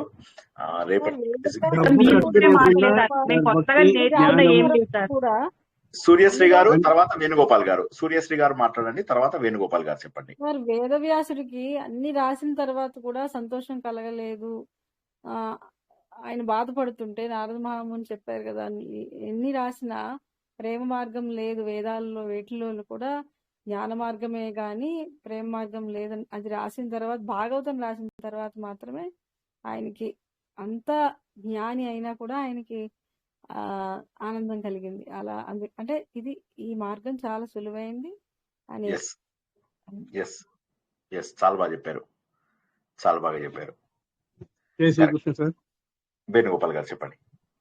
సార్ భక్తి జ్ఞానం అనేది డబ్బు పెట్టాల్సిన పని లేదు. ధ్యానం భక్తి చేస్తే ఆరోగ్యం కూడా వస్తుంది. దానివల్ల మంచి డాక్టర్ కాడికి పోవాల్సిన పని లేదు. ధ్యానం చేస్తే మనకు అది ఒకటి, మనకు దేవుడిచ్చిన వరం. అది డబ్బు లేకుండా మనకు చికిత్స జరిగిపోతుంది. అది చాలా ప్రాక్టికల్ గా చెప్తున్నారు సార్, ప్రాక్టికల్ నాలెడ్జ్. ఇంకెవరన్నా? జ్ఞానం గురించి అయితే తెలుసుకోవాలి, ఎవరి దగ్గర గురువు అది ఉండాలి. భక్తికి అయితే ఎవరు అవసరం లేదు. మనకు శ్రద్ధ దేవుడి మీద భక్తి భావం అది ఉంటే ఆ శ్రద్ధ ఉపయోగిస్తే అదే వస్తుంది, దేవుడే దారి చూపిస్తాడు అన్నట్లు మనకు తెలవకుండా. అందులో ఈ కర్మ చేసేది అది మంచిగా అలా అనేది కొందరు వాళ్ళకి తెలవకుండా కూడా చెడు మార్గంలోకి వెళ్ళొచ్చు. అది తప్పని కూడా తెలవదు వాళ్ళకి. జ్ఞానం రావాలంటే టైం పడుతుంది, చెప్పేవాళ్ళు ఉండాలి. ఇది అనుకోండి మధ్య మార్గంగా అప్పుడు భక్తి మొదలు పెట్టారు అన్నప్పుడు అలా అది ఈజీగా ఉంటది కదా. జనాలు ఎక్కడైనా సులభంగా ఉన్నదే ప్రయత్నిస్తాం అనుకుంటారు, అందుకని అలా చేస్తారు. ఇంకొక పాయింట్ సార్ ఇక్కడ భక్తి మార్గం గురించి ఒక పాయింట్. వెంకటరమణ గారి తర్వాత మాట్లాడండి. వెంకటరమణ గారు. భక్తి మార్గం అంటే మధ్య భక్తి మార్గం అన్నారు కదా సార్. భక్తి మార్గం అంటే అది అనన్య భక్తి అయి ఉండాలి. నీవు తప్ప నాకు ఇంకా ఎవరు లేరు అన్న స్టేజ్కి వస్తేనే భక్తి మార్గము అవుతుంది. ఇప్పుడు కర్మయోగమైన జ్ఞానయోగం కూడా భక్తి ప్రధానము. అది కూడా కర్మయోగం కూడా భక్తి లేనిదే కూడా కర్మయోగం చేయడం సాధ్యం కాదు కదా సార్. అది అని నేను చెప్తాను. ఓకే, ఇంకెవరైనా చెప్తాను, జవాబు చెప్తాను. గోపికలు కృష్ణుడు చూపించిన భక్తి కూడా అదే కదా అండి. శాంతకుమారి గారు చెప్పండి అమ్మా. పిల్లల్ని ఎంత బాగా ప్రేమిస్తామో భగవంతుడిని కూడా అదే స్థాయిలో ప్రేమిస్తేనే అది నిజమైన భక్తి. అది కూడా చాలా సాధన ద్వారానే వస్తుంది సార్. అది ఓకే, శాంతకుమారి గారు చెప్పండి. గోపికలు కృష్ణుడి మీద చూపించే ప్రేమ గాని భక్తి గాని అదంతా కూడా అదే కదమ్మా, కదేనండి. ఇంకెవరైనా? శరణాగతి పొందటం అంటారు, అంటే అన్ని భగవంతుడి చిత్తమే, అంటే అన్ని ఆయన వల్ల జరిగింది అని కూడా అంటూ ఉంటారు కదా సార్. అంటే ఇప్పుడు కొంతమంది ఏంటంటే భక్తి మార్గం మోక్షానికి దారి అని, అంటే కొంచెం ఏమంటారు జ్ఞానం పూర్తిగా రాని వాళ్ళు అదొక్కటే నమ్ముతారు.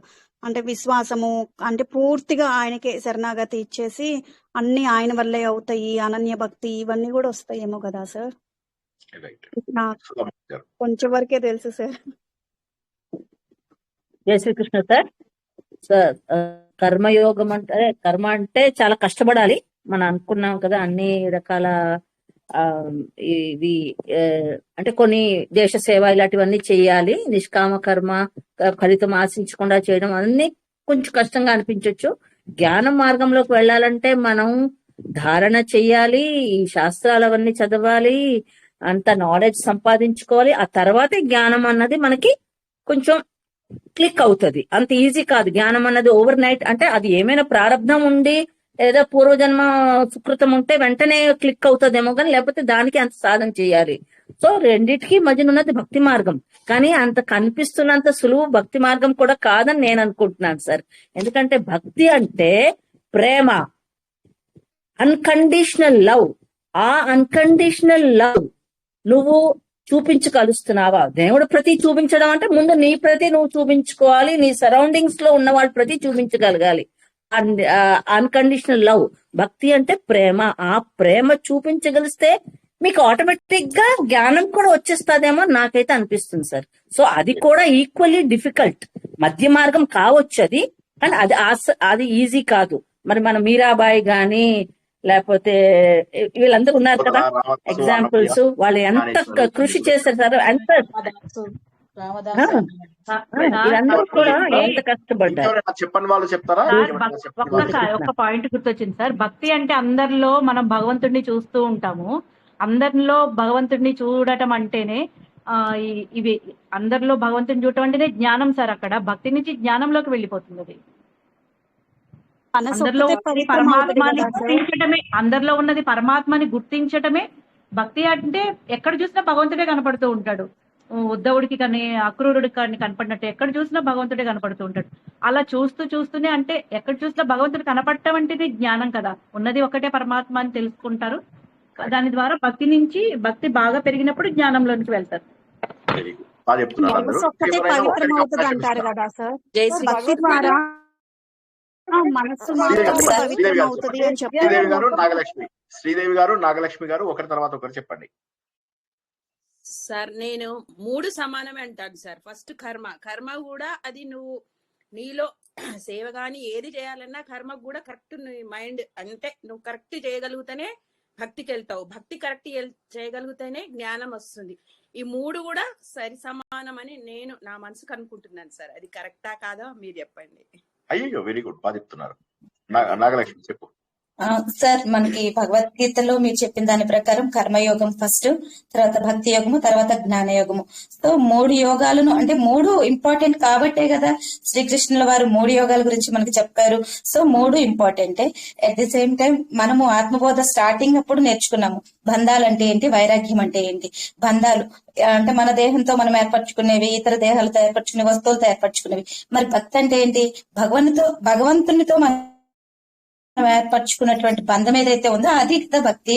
సో ఏదైతే మనము ఇతర సంబంధాలు అంటే మిగిలిన బంధాలన్నింటినీ కూడా ఒక్కొక్కటి త్యజించుకుంటూ ఆ మొత్తం భగవంతునితో, అంటే ఎగ్జాంపుల్ మీరు చెప్తారు సార్, మీకు భగవంతుడు అంటే ఇష్టం కదా, అయితే మీ పిల్లల మీద ఎంత ఇష్టం ఉంది, భగవంతుడి మీద కూడా అంతే ఇష్టం ఉందా లేదా ఒకసారి ఆలోచించుకుంటే ఎవ్వరు కూడా లేదని చెప్పాలి సార్. అంటే పైకి ఉందని చెప్పినా కూడా అది నిజం కాదు. కానీ ఏ రోజైతే మన అంటే మన శారీరకంగా కలిసినటువంటి బంధం, మన తల్లిదండ్రులు గాని, మన భర్త గాని, మన పిల్లలు గాని ఎవరైతే ఉన్నారో వాళ్ళకన్నా కూడా నాకు దైవమే ఎక్కువ అని మనము ఎప్పుడైతే మనం గుర్తించగలుగుతామో, ఆ స్థితి మనం పొందగలుగుతామో, అప్పుడే మనం నిజమైన భక్తులుగా మారగలుగుతాము అని నేను మీ దగ్గర నేర్చుకున్నాను సార్.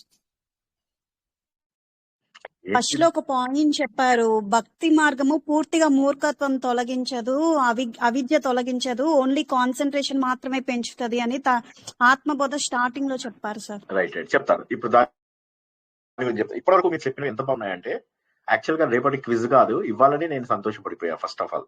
ఓకే, మీ అందరి ఎనాలిటికల్ పవర్. ఇప్పుడు ఇంతవరకు ఎందుకు మనం ప్రశ్నించాల్సి వచ్చింది, తెలిసిన విషయాలే ఎందుకు మళ్ళీ మళ్ళీ చర్చించుకోవాల్సి వచ్చింది అంటే, ఆత్మబోధ అర్థం కావాలంటే మననం నిధిధ్యాసనం అవసరం. శ్రవణం అయిపోయింది, మననం నిధిధ్యాసనం. ఎంత బాగా చెప్పారు, ఎస్పెషల్లీ 3-4 చాలా బాగా చెప్పారు. ఇప్పుడు నాగలక్ష్మి చివరిలో చెప్పినటువంటి పాయింట్ ఏదైతే ఉందో, భక్తి మార్గం అనేటటువంటిది ఎందుకు మోస్ట్ సక్సెస్ఫుల్ కాదనే పాయింట్ ఆవిడ చెప్పేశారు.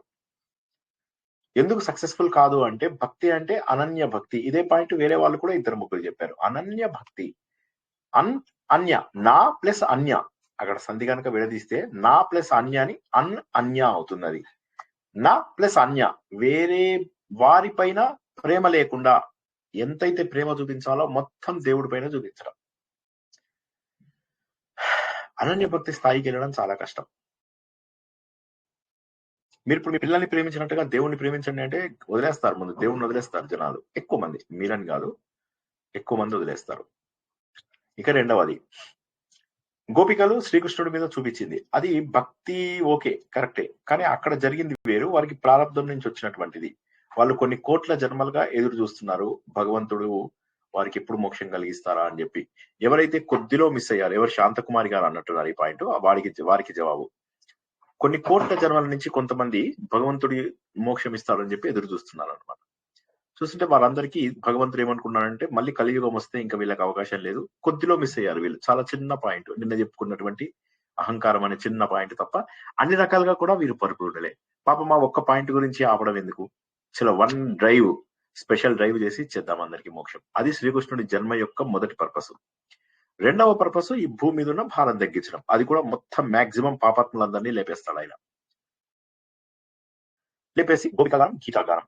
గోపిక గానం ఏదైతే ఉందో దానితో గోపికలకు మోక్షం ఇచ్చి గీతా గానం ద్వారా మనందరికీ మోక్షం ఇద్దామన్నారు. ఈ రెండే గుర్తుంచుకోండి, మీ లైఫ్ లోపల ఎవరైనా గుర్తుంచుకోవాల్సినవి రెండే, గోపికా గానం, గీతా గానం.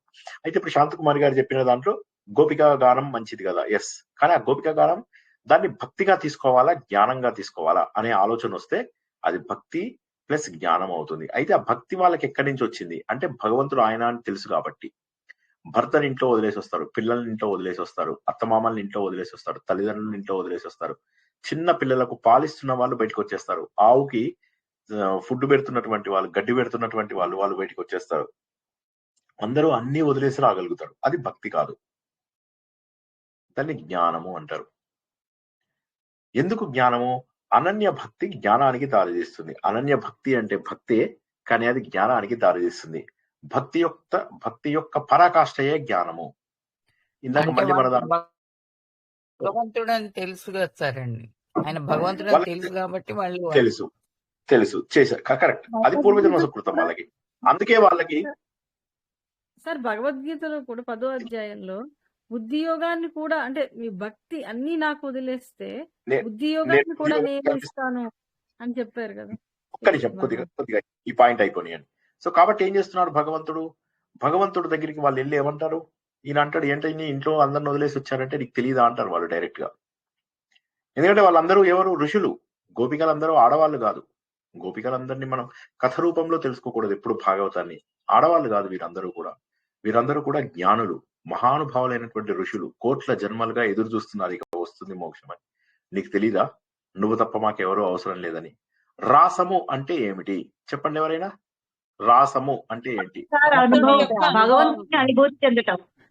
భగవంతుని అనుభూతి చెందటం. అనుభవమునే రాస.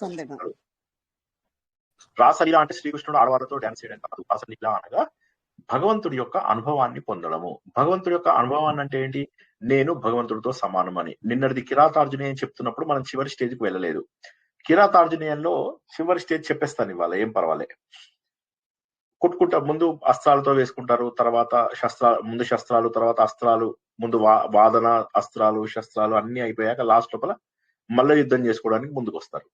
వచ్చి ఆయన ఇట్లా ముట్టుకుంటాడు, ముట్టుకోగానే అయిపోతుంది, ఒక్కసారిగా వదిలేస్తాడు యుద్ధాన్ని. అంతవరకు ఇది నా క్షత్రియ ధర్మం, పోరాడాలి అనుకుంటాడు. ఇది నేను యాక్చువల్ గా నిన్ననే చెప్తే బాగుండేది కానీ సస్పెన్స్ ఉంచుదాంలే మీకని అనుకున్నాను. కానీ ఇవాళ సస్పెన్స్ కి తెరదింపే సమయం ఆసన్నమైంది. ఎందుకంటే మీరు ఇంత బాగా జవాబులు చెప్తుంటే ఇక మీకు నిజంగా మీరందరూ కూడా ఆ భగవంతుడు ఏ విధంగానైతే శ్రీకృష్ణ భగవంతుడు ఆయన గోపికలకు అందరికీ ఆత్మజ్ఞానం చేశాడో, అదే శ్రీకృష్ణ పరమాత్మ మీ అందరికీ కూడా ఆ హృదయం లోపల ఆత్మ జ్యోతిని వెలిగించాడని నాకు అనిపిస్తుంది.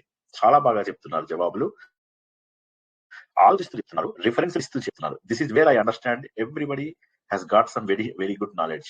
ఇక్కడ ఏమవుతుంది? ఆయన శివుణ్ణి ముట్టుకోగానే అయిపోయింది, ఒక్కసారిగా అర్థమైపోయి వెనక్కి వచ్చేస్తాడు, దండం పెట్టేస్తాడు. అప్పటి వరకు కూడా అనుమానం ఉన్నప్పటికీ కూడా క్షత్రియ ధర్మం కాబట్టి పోరాడాడు, కానీ ఇప్పుడు మాత్రం వదిలేశాడు. సో కాబట్టి ఏంటంటే భగవంతుడిని ముట్టుకోవడమే ఆత్మబోధ. భగవంతుడు నీకు అనుభవంలోకి రావడమే ఆత్మబోధ. ఏ మార్గంలో వస్తుంది? ఏ మార్గంలో అయినా వస్తుంది.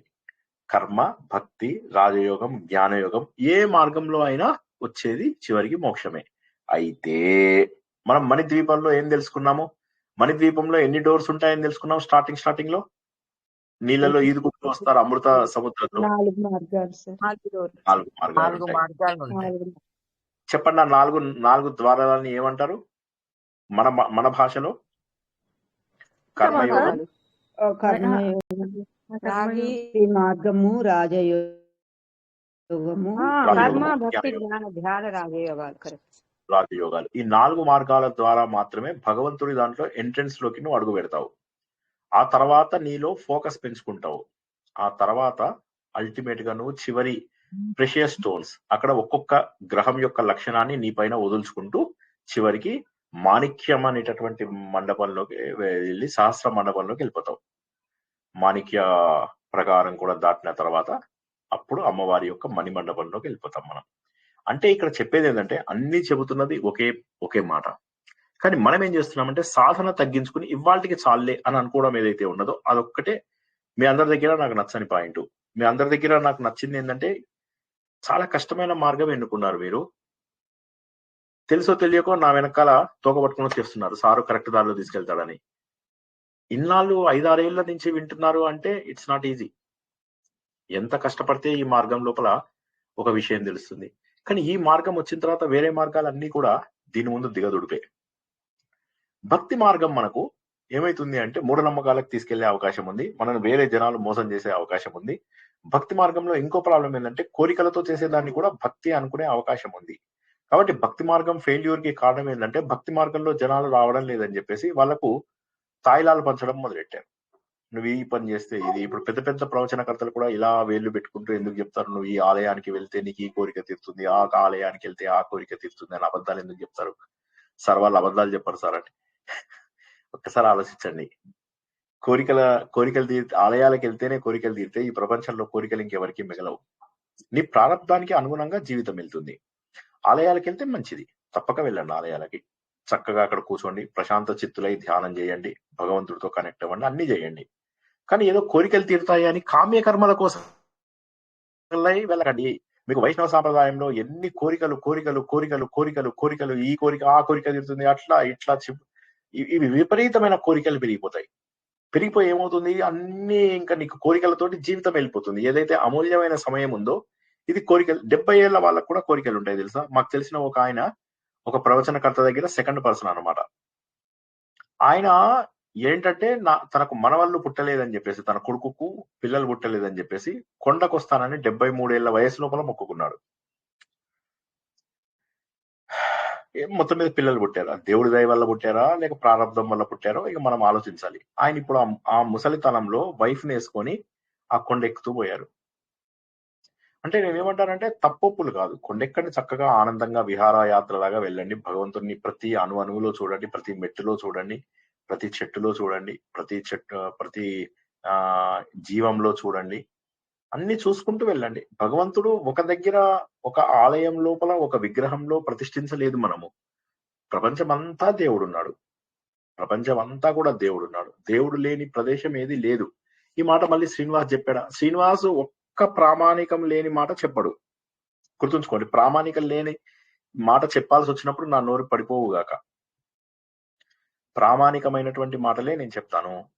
మనకి ఎన్ని చోట్ల చెప్పారు భగవంతుడు, క్షేత్రము నేనే, క్షేత్రజ్ఞుడు నేనే అని భగవద్గీతలో కూడా చెప్పాడు.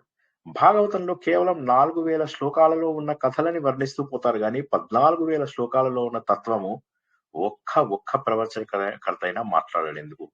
కాబట్టి అన్ని మార్గాలు గొప్పవే. ఈ మార్గము గొప్పది, ఈ మార్గం గొప్పది కాదు అని లేదు. కాకపోతే అన్ని మార్గాలు కూడా చివరికి జ్ఞాన మార్గంలో పరిసమాప్తి కావాలి.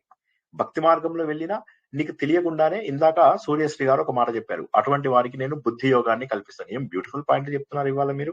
మీకేదో అయింది, ఐదర్ మీకు తిక్కొచ్చి కరెక్ట్ ఆన్సర్స్ చెప్తున్నారు, లేదు నాకు ఇవాళ తిక్క తగ్గి మీరు చెప్పే జవాబులు అర్థమవుతున్నాయి. ఏం జరిగిందో 3 to 5 ఇదే మాట్లాడుకుంటున్నాం సార్. మధ్యాహ్నం 3 to 5 మొత్తం ఇదే సార్. ఒక్కొక్కళ్ళ అభిప్రాయాలు చెప్పుకుంటూ. చాలా హ్యాపీనమ్మా, చాలా హ్యాపీ, వెరీ హ్యాపీ. సో ఇప్పుడు ఇక్కడ ఎంత అద్భుతమైనటువంటి ప్రయాణం ఇది చూసుకోండి ఒకసారి. ఈ ప్రయాణంలో అనవసరమైన హంగు లేదు, అనవసరమైనటువంటి ఆర్భాటం లేదు, ప్రశాంతంగా వెళ్తారు. తెలియకుండానే భగవంతుడిని ఎవరైతే అనన్య భక్తితో పూజిస్తారో వారు ఆటోమేటిక్ గా బుద్ధి యోగం వస్తుంది అని ఇందాక సూర్యశ్రీ గారు చెప్పారు.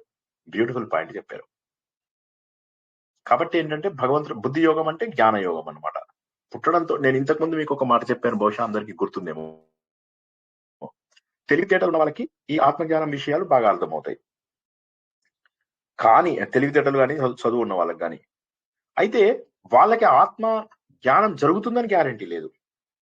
విషయాలు తొందరగా అర్థమవుతాయేమో, విషయాలు తొందరగా అర్థమవుతాయి, మీ విద్య విషయాలని తొందరగా అర్థం చేయించచ్చు, కానీ అది మీకు ఆత్మ అనుభవాన్ని ఇవ్వదు. గోపికలకి ఏముంది, పల్లెటూరు వాళ్ళకి ఎక్కడి నుంచి వచ్చింది ఆత్మానుభవం? పూర్వజన్మ సుకృతం ఉంటుంది, కొంత వారి సాధన కూడా ఉంది. భగవంతుడి యొక్క ఆలోచనలతో నిరంతరము గడపగలగడం, ఇంట్లో పిల్లల్ని భర్తని ఎవరి భర్తని అత్తగాళ్ళని వాళ్ళని మీరు వదిలేసి రండి చూద్దాం, మీకు నిజంగా అప్పుడు నేను ఒప్పుకుంటా మీకు భక్తి ఉందని. మీరు వెళ్ళండి, అందరూ వెళ్ళిపోండి, హిమాలయాల్లోకి వెళ్ళిపోండి, అందరూ వదిలేసి అట్లా కాదు సార్, ఇవన్నీ సుఖాలు కావాలి. మళ్ళీ అక్కడ ప్రాబ్లం వస్తుంది. భక్తి యోగం ఫెయిల్ అయ్యేది అక్కడ. భక్తి యోగం అనేటటువంటిది ఎలాంటిదండి? ఆయన సంత్ జ్ఞానేశ్వరు జ్ఞానయోగి, కానీ ఆయన భక్తి కూడా చాలా ఉండేది. ఆయనకు భగవంతుడి పైన అపారమైనటువంటి నమ్మకం ఉండేది. ఆయన ఊళ్ళో వాళ్ళందరూ వెలివేసే స్టేజ్కి వస్తారు. ఆయన అంటాడు, వేదం నేర్చుకుని బయటికి వేదం వల్లించినంత మాత్రాన నువ్వు మహానుభావుడవు కాదు, మీరందరూ తెలివైన వాళ్ళు గారు. అంటే మా వయసుకు విలువివ్వా అంటాడు. వయసుకి ఏం విలువ ఇవ్వాలి? ఈయన కుర్రాడు, మీ వయసుకి ఏం విలువ ఇవ్వాలి? వయసుకే విలువ ఇవ్వాలి అంటే మీరు అందరూ కూర్చున్న చెట్టుకు మీకంటే ఎక్కువ వయసు ఉంది అని చెప్పేసి చెప్తారు. చెప్పగానే అప్పుడు అందరూ షాక్ అవుతారు. వాళ్ళందరూ కొంతమంది ఆవేశం ఉన్న వాళ్ళు అంటారు, ఎవడు పడితే వాడు చెప్పగలడా వేదాలంటే? ఎవడైనా చెప్పగలడు అంటాడు. అప్పుడు బర్రెని ఏమంటారు మీరు? గేదె అంటారు కదా. గేదెని ఇది చెప్తుందా అంటాడు అని తన శక్తితో ఆయన దాన్ని గేదెతో అనిపిస్తాడు. ఒక్కసారిగా ఉన్న వాళ్ళందరూ ఆయన కాళ్ళ మీద పడిపోతారు. ఈయన కాళ్ళ మీద పడ్డా కూడా నిర్వికారంగా ఉంటాడు. ఎందుకంటే ఈయన అందరిలో భగవంతుడు ఉన్నాడు అని నమ్మడం. భక్తి యోగంలో కూడా అదే, అందరిలో భగవంతుడు ఉన్నాడనే స్థాయికి నమ్మాలి. భక్తి యోగం అనేటటువంటిది మనకు వేదములలో లేదు. భక్తి మార్గము అసలు వేదములలో లేదు.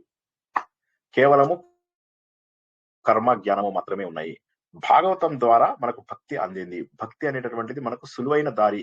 కాకపోతే ఆ అనన్య భక్తిని సాధించడానికి మన లోపల కొంత చైతన్యం ఉండి తీరాల్సిందే, కొంత ఆలోచన వచ్చి తీరవలసిందే. అంతా భగవంతుడిదే అని చెప్పేసి అనుకున్నప్పుడు ఏమవుతుంది, ఇంకా మనకు భగవంతుడి పైన భక్తి పెరిగేటటువంటి అవకాశం ఉంది. సో ఇవాళ మనం ఆత్మబోధ అని చెప్పేసి చక్కటి డిస్కషన్ జరుపుకున్నాం. ఇదంతా ఆత్మబోధే, ఇంకేది ఇందు లోపల వేరేది కాదు.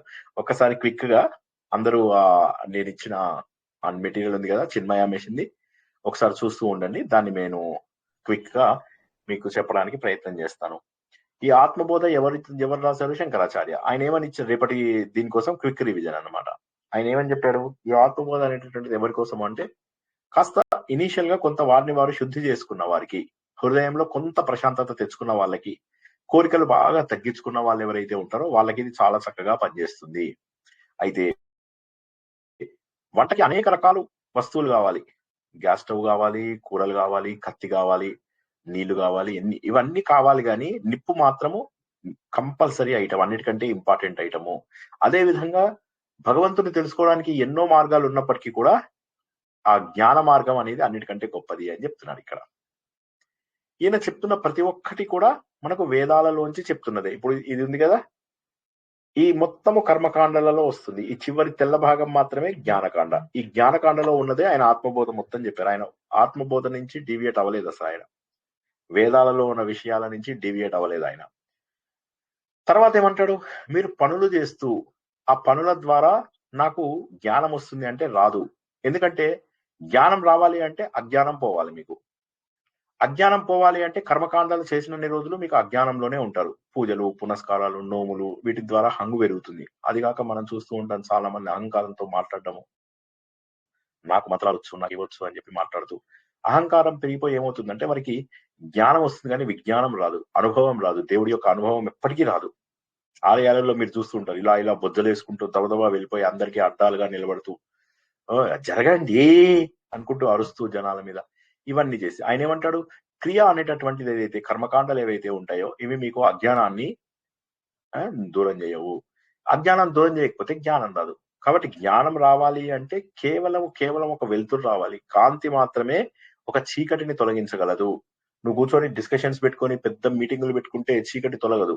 ఒక చిన్న అగ్గిపుల్ల తీసుకొచ్చావంటే రూమ్ లోపల చీకటి పోతుంది అని చెప్పేసి శంకరాచార్య చెప్పారు. నేను చెప్తున్న ఇచ్చినటువంటి నోట్స్ లోంచే చెప్తున్నానండి మీకు, క్విక్ గా రివిజన్ కాబట్టి. సో అజ్ఞానం ఉండడం వల్ల ఏమవుతుంది? ఆత్మ అనేది లిమిటెడ్ గా, నాదొక ఆత్మ, నీదొక ఆత్మ, వాడిదొక ఆత్మ, ఇలా చిన్న ఆత్మ దెయ్యం రూపంలో ఉంటుంది. ఇలా పిచ్చిగా మాట్లాడుతూ ఉంటారు. కానీ దానికి కారణం ఏంటంటే అజ్ఞానము. ఆత్మ అనేటటువంటిది అపరిమితమైనది, కంటిన్యూస్. అది ఎల్లప్పుడూ అన్ని చోట్ల వ్యాపించి ఉన్నటువంటిది. ముక్కలుగా నీదో ముక్క, నాదో ముక్క, నాదో ముక్క ఉండదు. అజ్ఞానం వల్ల మాత్రమే మనకు ఆత్మ అలా పరిమితమైనది, లిమిటెడ్ గా ఉన్నట్టుగా కనిపిస్తూ ఉంటుంది. ఏ విధంగానైతే మేఘాలు వెళ్ళిపోయిన తర్వాత సూర్యుడు ప్రత్యక్షంగా కనిపిస్తాడో అదే విధంగా అజ్ఞానం పోయిన తర్వాత మనకు ఆత్మ చాలా స్పష్టంగా కనిపిస్తుంది. బురద నీటిని మనం పోగొట్టాలంటే ఈ పూర్వకాలం లోపల యాలం అని చెప్పి దాన్ని నీళ్ళు, చిల్ల గింజను ఏదో అంటారు కదా, కటక గింజ, దాన్ని నీళ్ళలో వేస్తే అందరినీ పోగొట్టేసి చివరికి అది మాయమైపోతుంది. అదే విధంగా మోక్షం సాధించాలి అంటే జ్ఞానము తప్పనిసరి. జ్ఞానం అనే దాన్ని కనుక వేస్తే నీ అజ్ఞానాన్ని అంతా తొలగించి జ్ఞానం కూడా మాయమైపోతుంది. అంటే నిన్ను ఒక పడవలో తీసుకెళ్లి ఒడ్డు దాకా తీసుకెళ్లి ఒడ్డు నువ్వు దాటిన తర్వాత ఇది కూడా మాయమైపోతుంది. సో జ్ఞానం అనే మార్గము నీకు అత్యంత సులువుగా మోక్షానికి చేర్చి ఇంకా అది కూడా మాయమైపోతుంది. ఎందుకంటే మోక్షమే కదా మనకు కావాల్సింది. ఈ ప్రపంచం అంతా కూడా ఒక కళ లాంటిది. ఎందుకంటే బంధాలు, అనుబంధాలు, వీటన్నిటి ఒక డ్రీమ్. అది ఈ డ్రీమ్ లో ఉన్నంత వరకు కూడా ఈ కళ నిజమే అనుకుంటూ ఉంటాం. కళ్ళు తెరిచిన తర్వాత తెలుస్తుంది అరే ఇదంతా అబద్ధమా అని చెప్పి. మేల్కొని ఉన్నప్పుడు మాత్రమే అవాస్తవం అని చెప్పేసి తెలుస్తుంది. కాబట్టి బంధాలు, నీకు కనిపిస్తున్నటువంటివన్నీ కూడా అబద్ధాలు. బ్రహ్మ సత్యం జగత్ నిత్య ప్రేమ జీవో బ్రహ్మ ఇవనాపర. కాబట్టి ప్రపంచంలో పరబ్రహ్మ తప్ప ఇంకేది కూడా లేదు. కాబట్టి అది మనం గనక చేరుకోకపోతే ప్రపంచం లోపల సత్యం కనిపించదు. ఆయనను తెలుసుకుంటేనే సత్యం కనిపిస్తుంది. దూరంగా మనం ఏం చేస్తాము, ఒక చిన్న ఆల్చిప్పని చూసి ఈ సముద్రం లోపల అది వెండి అనుకుని పరిగెత్తుకుంటూ దగ్గరికి వెళ్తాం, తీరా చూస్తుంది ఆల్చిప్ప. అదే విధంగా ఏం చేస్తాము, ఇసుక ఎడారుల లోపల పరిగెత్తుకుంటూ వెళ్తాము, అక్కడెక్కడో నీళ్లు ఉన్నాయని చెప్పి ఎండమావి, తీరా చూస్తే. సో సత్యాన్ని తెలుసుకునే వరకు కూడా అసత్యాన్ని సత్యం అనుకునేటటువంటి అవకాశం ఉంది. సత్యాన్ని తెలుసుకునే వరకు కూడా అసత్యాన్ని సత్యం అనుకునేటటువంటి అవకాశం ఉంది.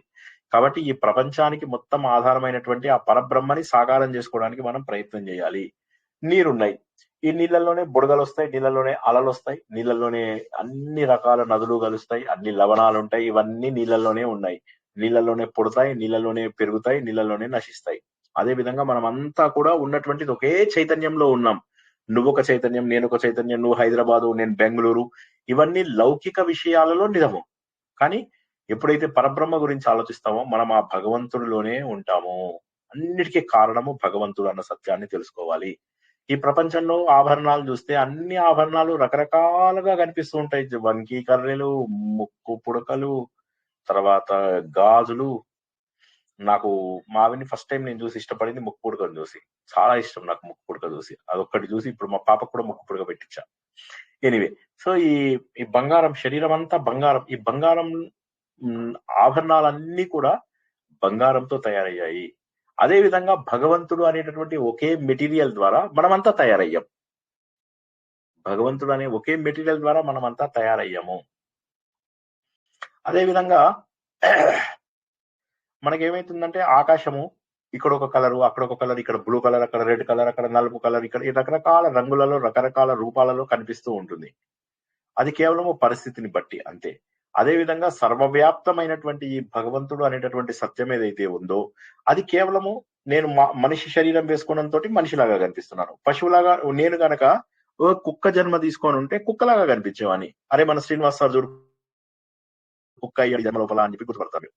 సో నేను తీసుకున్న ఉపాధి ద్వారా మీరు ఉపాధి అంటున్నారు, కానీ నేను లోపల ఉన్నటువంటి చైతన్యాన్ని. కాబట్టి ఆ ఉపాధి నాశనం అయిపోయాక అన్ని ఒకటే. ఉపాధి అంటే మీరు తీసుకున్నటువంటి పాత్ర, రోల్. ఆ రోల్ పోయిందంటే అందరము ఒకటే. దాని వల్లనే ఏమైతుందంటే మనం రంగు, జాతి, గుణము ఇవన్నీ పెట్టుకుంటాం. వాడు వైశ్య, వీడు బ్రాహ్మణు, వీడు ఇది, ఇవన్నీ కూడా మనకు మధ్యలో తీసుకొచ్చినటువంటివి. ఏ విధంగానైతే నీరు ఉంది, నీరు స్వచ్ఛంగా ఉంటుంది, కానీ ఆ నీరు లోపల మనం ఏం చేస్తాం? ఉప్పు వేస్తే ఉప్పు నీరు అవుతుంది, చక్కెర వేస్తే చక్కెర నీరు అవుతుంది, జ్యూస్ వేస్తే జ్యూసు మ్యాంగో నీరు అవుతుంది, కానీ నీరు స్వచ్ఛంగానే ఉంటుంది. అలాగే మనం ఏం చేస్తున్నాం? ఆత్మకు రూపం లేదు, కానీ నువ్వేం చేస్తున్నావు? ఆత్మ శ్రీనివాస్ రూపంలో ఉండేసరికి శ్రీనివాస్ అంటున్నావు, కుక్క రూపంలో ఉంటే కుక్క అంటున్నావు. కాబట్టి ఇది చాలా చాలా కష్టము. దీని అందరికీ కారణం ఏంటి అంటే పంచీకరణము అని మనం తెలుసుకున్నాం. అవి ఇప్పుడు మళ్ళీ చెప్పుకోవడం డీటెయిల్ గా కష్టం. కాబట్టి ఈ పంచీకరణం వల్ల ముందుగా పంచ తన్మాత్రలు, ఆ పంచ తన్మాత్రల నుంచి పంచభూతాలు, పంచ జ్ఞానేంద్రియాలు, పంచ కర్మేంద్రియాలు, మనస్సు, బుద్ధి, చిత్తము, అహంకారము ఇవన్నీ వచ్చి మనకు 3 రకాల శరీరాలు తయారవుతాయి. ఒకటి స్థూల శరీరం, రెండోది సూక్ష్మ శరీరం, మూడోది కారణ శరీరం అని చెప్పేసి మనకు పూర్తి స్థాయి జ్ఞానాన్ని ఇచ్చారు శంకరాచార్యులు. కారణ శరీరం ఏదైతే ఉందో అది విత్తన రూపం లోపల ఉంటుంది. ఈ విత్తన రూపంలో ఉన్నటువంటిది అలా ఉంటుంది. దీనికి ఏ రకమైన ఆలోచనలు, ఏ రకమైన శరీరం ఉండదు విత్తనానికి. ఈ విత్తనం గనక మళ్ళీ మనం పెంచి పోషిస్తే, మట్టిలో వేసి పెంచి పోషిస్తే మళ్ళీ మొలకెత్తి అన్ని పాత సంస్కారాలు, వాసనలు, ప్రారంధము అన్ని అనుభవిస్తుంది, లేకపోతే అనుభవించదు. కాబట్టి ఇంత అద్భుతంగా చెప్పాడు. అదే విధంగా ఏమవుతుంది? మన శరీరము పంచకోశాలతో తయారైంది. అన్నమయ కోశము, ప్రాణమయ కోశము, మనోమయ కోశము, బుద్ధిమయ కోశము, ఆనందమయ కోశము. ఈ లేయర్స్ అన్ని ఇవి కేవలం లేయర్స్ మాత్రమే. నువ్వు లోపల ఎక్కడో ఆనందంగా ఉన్నావు. అందుకే చూసారా ఇది ఎంత ఆనందంగా ఉందో. ఇవి మాత్రం అన్ని బంధాలతో కలుపుకుంటున్నాయి. 4 వేలు. ఇది ఆనందమయ కోశము, ఇది భగవంతుడు. ఇవన్నీ కూడా ఎలా అయితే ఉల్లిగడ్డకు పొరలు పొరలుగా ఉంటాయో అలా పొరలు పొరలుగా ఉండడం వల్ల ఆత్మని నువ్వు గుర్తించలేకపోతున్నావు. ఆత్మ అనగానే ముందు శరీరం అనుకుంటావు, తర్వాత మనసు అనుకుంటావు, తర్వాత బుద్ధి అనుకుంటావు, ప్రాణం అనుకుంటావు. ఇలాగా చివరిగా నీకు తెలిసేది ఏంటయ్యా అంటే ఈ తొడుగులన్నీ కూడా తీసేసిన తర్వాత నువ్వు గుర్తించగలుగుతావు అని చెప్పి. అంటే ఈ ఆలోచన ఎలా రావాలి నీకు అంటే ఆలోచన ద్వారా ఒక్కొక్క పొరని తొలగించాలి. బియ్యం ఏదైతే తౌడు, వడ్లు ఏవైతే ఉంటాయో వడ్లని ముందు పోగొడుతూ ఉంటే వాటిపైన అన్ని పోగొట్టి లోపల నుంచి బియ్యం తీసినట్టుగా ఆలోచన ద్వారా ఒక్కొక్క తొడుగుని, ఒక్కొక్క ఆవరణని, ఒక్కొక్క లేయర్ ని తొలగించుకుంటూ వెళ్ళాలి.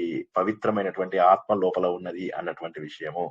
ఆత్మ సర్వవ్యాప్తి, అన్ని చోట్ల కూడా ఆత్మ ఉంది, కానీ ఆత్మ అన్ని చోట్ల ప్రకాశించదు, అన్ని చోట్ల గలీజ్గా ప్రకాశించదు, అన్ని చోట్ల ఉంది మరి, కానీ కేవలం నీ బుద్ధిలో మాత్రమే ప్రకాశిస్తుంది. కాబట్టి నువ్వు ఆలోచన ద్వారా మాత్రమే తెలుసుకోగలుగుతావు ఆత్మని. ఆలోచించడం నిజం చెప్పాలంటే చాలా సులువు. యాక్చువల్ గా చాలా మంది కర్మ కంటే భక్తి సులువు, భక్తి కంటే జ్ఞానం కష్టం, ఇలా ఇందాక కొంతమంది చెప్పారు. అది తప్పు. అన్నిటికంటే నిజంగా చెప్పాలంటే సులువైన మార్గం జ్ఞానము. అయితే జ్ఞానానికి ఏంటంటే ఆలోచన చేయాలి. ఆలోచన చేయకపోవడం వల్ల ప్రాబ్లం వస్తుంది.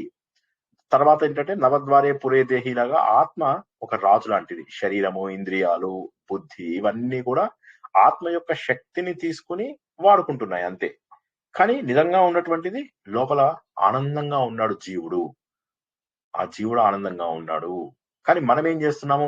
ఇట్లా మేఘాలు కదులుతుంటాయి, కదులుతుంటే అరే చంద్రుడు చూడరా ఇక్కడున్నాడు, ఇక్కడికి కదిలాడు అనుకుంటావు, చంద్రుడు కదులుతున్నాడు అనుకుంటావు. రైలు వెళ్తున్నప్పుడు మన రైలు స్పీడ్ గా వెళ్తుంది, కానీ వెనకాల చెట్లన్నీ వెళ్తున్నాయి అనుకుంటాం, అది భ్రమ. అదే విధంగా ఇంద్రియాల ద్వారా నీ శరీరంలో కాళ్ళ ద్వారా, చేతుల ద్వారా, కళ్ళ ద్వారా, ముక్కు ద్వారా, నోటి ద్వారా, చర్మం ద్వారా చేసేటటువంటి పనులన్నీ కూడా నువ్వు ఆత్మకు ఆపాదిస్తున్నావు. నాకు జ్వరం వచ్చింది కాదు, నీ శరీరానికి జ్వరం వచ్చింది. నాకు నొప్పిగా ఉంది, నీ కాళ్ళు నొప్పిగా ఉన్నాయి, నాకు కనిపించడం లేదు, నీకు కనిపించడం లేదు, నీ కళ్ళకు కనిపించడం లేదు. నువ్వున్నావు, నువ్వు లేకపోతే నాకు కనిపించడం లేదు అని చెప్పేవాడు ఉండడు కదా. సో అదే విధంగా సూర్యుడి యొక్క కాంతి ద్వారానే ఈ ప్రపంచం అంతా కదులుతోంది. అదే విధంగా ఆత్మ యొక్క శక్తి ద్వారానే నీ శరీరము, నీ కళ్ళు, నీ ముక్కు ఇవన్నీ కదులుతున్నాయి. కాబట్టి విచక్షణ గుణం గనక లేనప్పుడు మాత్రమే ఆకాశంలో నీలం ఉంది అని చెప్పేసి, ఆకాశం ఏ కలర్లో ఉంటుందంటే నీలంగా ఉంది అని చెప్తావు, కానీ నీ లోపల అవివేకివి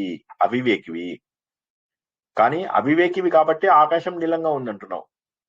అదే కనుక వివేకం ఉండి తెలివైన వాడివైతే ఆకాశం నీలంగా ఉంది అనవు, ఆకాశానికి రంగు లేదు అని చెప్పి చెప్పగలుగుతావు. సత్యము సచ్చిత్ ఆనందమైనటువంటి ఆత్మకు ఏ విధమైనటువంటి రంగు, రుచి, వాసనలు ఏవి ఉండవు, అది ఆనంద స్వరూపము అంతే. కానీ ఇంద్రియాలతోటి ఉండడం వల్ల నువ్వేమనుకుంటున్నావంటే ఆత్మకి నాకు బాలేదు అంట. నాకు బాలేదు కాదు, నా ఆత్మకు బాలేదు అనేది ఎప్పుడు తప్పు మాట. ఆత్మ ఎప్పుడు బాలేదు, మనసుకు బాలేదు అనాలి. అదే విధంగా మనం ఇంకేం చేస్తాము, నీళ్లు కదులుతూ ఉంటాయి, నీళ్లు కదులుతూ ఉంటే అందులో పైన చంద్రుడు కదలడు, చంద్రుడు స్థిరంగానే ఉంటాడు. కానీ నీళ్ళల్లో కదులుతున్నటువంటి చంద్రుడిని చూసి నువ్వేమనుకుంటావు, అరే చంద్రుడు కదిలిపోతున్నాడు అంటావు. అదే విధంగా అనవసరంగా ఆత్మకు లేని లక్షణాలని నువ్వు ఆత్మకు ఆపాదిస్తున్నావు. ఇదే విషయాన్ని మనం భగవద్గీతలో కూడా తెలుసుకున్నాం. కర్త ఎవరు అనేటటువంటి దానికి జవాబు దొరకలే మనకు. పంచ కారణాలు ఏవైతే ఉన్నాయో అవి కారణాలు, ఆత్మ ఏదైతే ఉందో అది కర్త కాదు. కర్త తెలియదు, ఇప్పుడు ఎవరు అనేది కర్త తెలియదు. సో ఆ విధంగా కర్త కాదు, ఆత్మ ఎప్పుడు కూడా కర్త కాదు, చేసేది కాదు. మనకు ఈ బుద్ధి ఉన్నంత వరకు మాత్రమే నీకు ఆలోచనలు, నాకు కష్టం వచ్చింది, నాకు సుఖం వచ్చింది, నాకు రాగము, నాకు ద్వేషము, ఇవన్నీ ఎంతసేపు అంటే నీకు బుద్ధి ఉన్నంత వరకు. బుద్ధి పని చేయలేదు అనుకో, ఒక పిచ్చాడు ఉన్నాడు, ఆ పిచ్చాన్ని కొట్టినా కూడా వాడికి నొప్పి తెలియదు, హే అని నవ్వుతాడు. ఇంకో 2 దెబ్బలేస్తే ఇంకోటి నవ్వుతాడు, వాడిని అరే నువ్వు పిచ్చాడు విరా అంటే ఓ అంటాడు వాడు సంతోషంగా. అంటే బుద్ధి ద్వారా మన ఏవ మనుష్యానాం కారణం బంధమోక్షయోహం. కాబట్టి ఈ మనస్సు మాత్రమే నీకు బంధాన్ని, మోక్షాన్ని కలిగిస్తోంది. అర్థం చేసుకో, ఎన్ని ఉదాహరణలు చెప్పాడండి, మై గాడ్. కాబట్టి నువ్వు ఒకవేళ గాఢ నిద్రకి వెళ్ళిపోయావు, గాఢ నిద్రలో నీ శరీరం పనిచేయడం లేదు, మనస్సు బుద్ధి పనిచేయడం లేదు. ఆ క్షణంలో ఒక్క మానసికమైనటువంటి విచారం నీ దగ్గరికి రాదు, ఒక్క శారీరకమైనటువంటి బాధ నీ దగ్గరికి రాదు. అలా ఆనంద స్థితిలో ఉన్నావు నువ్వు. ప్రతిరోజు ఆత్మ ఉందా లేదా అన్నదానికి ఇదే ఎగ్జాంపుల్. మెలకుగా ఉన్న ప్రతి క్షణము మనస్సు పనిచేస్తూనే ఉంటుంది. వీడి ఇట్లా అన్నాడు, వాడు అట్లా అన్నాడు, వాడిలాగా వీడిలాగా, నేను ఇది చెయ్యాలి, నేను అది చెయ్యాలి, నేను అలా కూర్చోవాలి, ఇలా కూర్చోవాలి, ఇలా తినాలి, అలా తినాలి. తిండి చచ్చిపోతున్నారు తిండికి బాబోయ్. ఆ తిండి మానిన దాన్ని పెద్ద గొప్ప, మేము ఏకాదశి నాడు ఉపవాసం ఉన్నాం, చచ్చిపోతున్నారు తిండితోని, కుంభాలు తినేసి చచ్చిపోతున్నారు జనాలంతా. సో ఇక్కడ దాన్ని మానేసి ఏం ఆలోచించాలి, నిద్రలోకి వెళ్ళిపోయినప్పుడు నాకు ఏ కష్టాలు లేవు, తెల్లారేసరికి అన్ని కష్టాలు వస్తాయి, రారా అనుకుంటే మళ్ళీ కష్టాలన్నీ మనం పట్టుకుంటాయి. కాబట్టి మనం గుర్తించాల్సింది ఏంటంటే మనస్సుకు సంబంధించినవే ఈ కష్టాలు, శారీరక కష్టాలు, మానసిక కష్టాలు, అవి నీ శరీరానికి, మనసుకు సంబంధించినవి, ఆత్మకు కాదు. అది నీకు గాఢ నిద్రలో ప్రూవ్ అయిపోయింది ఆల్రెడీ. గాఢ నిద్ర లోపల నీకు తెలుస్తోంది, నాకు శరీర కష్టాలు, మానసిక కష్టాలు పెద్ద యాక్సిడెంట్ అయింది, నీది గాఢ నిద్రలో ఏం తెలియదు. ఎందుకంటే గాఢ నిద్ర లోపల నొప్పులు తెలియవు, అంటే నువ్వు శరీరానికి కాదు. మరి శరీరం అయితే ఒక్క క్షణం కూడా ఓపిక. నాకు యాక్సిడెంట్ అయినప్పుడు మీకు తెలుసు కదా, 6 నెలల కింద పడుకోలేకపోయా నేను, ఎంత కష్టమైందో. చివరికి ఇలా కొద్దిగా కాలు జాపుకుంటే చాలు అన్న స్టేజ్కి వచ్చా. అంత కష్టమైన నేను ఒకసారి గాఢ నిద్రలోకి వెళ్ళాక నాకు నొప్పులన్నీ మాయమైపోయాయి. ఎక్కడికి పోయాయి? మెలకుగా ఉన్న ప్రతి క్షణము నేను బాధ అనుభవించాను. శరీరానికి, మనసుకు మాత్రమే ఇవన్నీ. కాబట్టి ఈ లక్షణాలన్నీ కూడా స్వతహ సిద్ధమైనటువంటి లక్షణాలు. సూర్యుడి లోపల ఒక ప్రకాశం ఉంటుంది, నీళ్ళ లోపల చల్లదనం ఉంటుంది, అగ్ని లోపల వేడితనం ఉంటుంది. ఆత్మ అనేటటువంటిది శాశ్వతము, పవిత్రము, చైతన్యవంతమైనటువంటిది, పరమానందమైనటువంటిది. సో స్వతహ సిద్ధమైనటువంటి లక్షణం ఏంటయ్యా? ఆత్మ యొక్క లక్షణం ఏంటయ్యా? నీళ్ళదేమో చల్లగా ఉంటుంది, సూర్యుడేమో వేడిగా ఉన్నాడు, చంద్రుడు చల్లగా ఉన్నాడు, నీ ఆత్మ శాశ్వతము, నిర్మలము, సచ్చిదానందము. ఎప్పుడు నువ్వెవడివి? ఎవరండి నువ్వు? ఆత్మస్వరూపం. ఆత్మ. ఆత్మ ఆత్మ అనగా ఏంటి? నువ్వు ఎంతసేపు కూడా చైతన్యవంతంగా ఆనందంగా ఉండాలి. నువ్వు ఎప్పుడైతే బాధగా ఉన్నావో నువ్వు మూర్ఖుడవి అని అర్థం. మూర్ఖులు మాత్రమే బాధపడతారు, తెలివి లేని వాళ్ళు మాత్రమే బాధపడతారు, అవివేకులు మాత్రమే బాధపడతారు. నేను అందుకే మీకు మాట మాటకి ఒక విషయం చెప్పాను. ఏంటంటే తెలివి తక్కువ వాళ్ళు మాత్రమే, మూర్ఖులు మాత్రమే. వీడియో ఆఫ్ చేస్తారా? ఎవరండి వీడియో ఆన్ చేసింది? గారు వీడియో ఆఫ్ చేయండి. విజయలక్ష్మి మేడం వీడియో ఆఫ్ చేయండి. విజయలక్ష్మి ఓ G1097 గారు వీడియో ఆఫ్ చేయండి అమ్మా. విజయలక్ష్మి గారు వీడియో ఆఫ్ చేయండి అమ్మా. కాబట్టి ఎవరు బాధపడతారు జీవితంలో? ఎవరైతే మూర్ఖులు, అవివేకులు ఉంటారో వారు మాత్రమే బాధపడతారు. తెలివైన వారు బాధపడరు. వాడు బాధపడ్డాడు అంటే వాడు తెలివి తక్కువ వాడని అర్థం. కాబట్టి ఎప్పుడూ కూడా మనము తెలివి తక్కువ వాళ్ళలాగా ఉండకూడదు. ఎప్పుడూ కూడా మనం తెలివైన వాళ్ళలాగా ఉండాలి. జీవితంలో ఎన్ని కష్టాలు వచ్చినా కూడా సంతోషంగా, ఇవి కష్టాలు వస్తాయి పోతాయి, నా ఆత్మ శాశ్వతము. ఎందుకంటే చాలా క్లియర్ గా చెప్తున్నాడు ఏంటంటే ఆత్మ స్వభావము శాశ్వతము, ఆత్మ స్వభావము నిర్మలము, ఆత్మ స్వభావము శాశ్వతము, ఆత్మ స్వభావము నిర్మలము, ఆత్మ స్వభావము సచ్చిదానంద స్వరూపము. నేను ఆత్మస్వరూపుడను. కాబట్టి కష్టాలు ఏవొచ్చినా కూడా వస్తాయి పోతాయి. నా ప్రారంభం కాబట్టి అనుభవించాలి, వస్తుంటాయి పోతుంటాయి. కాబట్టి అవి నాకు రావు. ఇది అద్భుతమైనటువంటి 24 శ్లోకాలు మనం తెలుసుకున్నాము. 24 శ్లోకాల నుంచి రేపు మనకు క్విజ్ ఉంటుంది. ఆత్మ సుఖము వీడిని ఆటకొ పాత్ర పోషణ చేసి సూత్రధారి విశ్రమించద నీ పాదమాశ్రయించి పరమ కరుణాంతరంగా శ్రీ పాండురంగ. జై శ్రీకృష్ణ. సూపర్ ఫాస్ట్ రివిజన్ అయిపోయిందండి అందరికి. తన్నాలు చప్పట్లు బాగాలే అంటే అందరికి అర్థమైందండి. అర్థం కాని వాళ్ళు అడగండి. ఇప్పుడు ఏ ప్రశ్న అయినా అర్థం కాని వాళ్ళు అడగండి. సార్ పరిచ్ఛిన్నము అంటే ఇప్పుడు పరిమితం అని కాదు కదా సార్, అంటే అది టైమ్ స్పేస్ అదే ఉదాహరణ కదా సార్? పరిచ్ఛిన్నం అంటే ముక్కలు ముక్కలుగా ఉండడం. ముక్కలు ముక్కలుగా ఉన్నది అంటే అదేంటి? పరిచ్ఛిన్నంగా అయింది అంటే పరిచ్ఛిన్నము అంటే లిమిటెడ్ బై అని ఇంగ్లీష్ లోపల లిమిటెడ్ బై.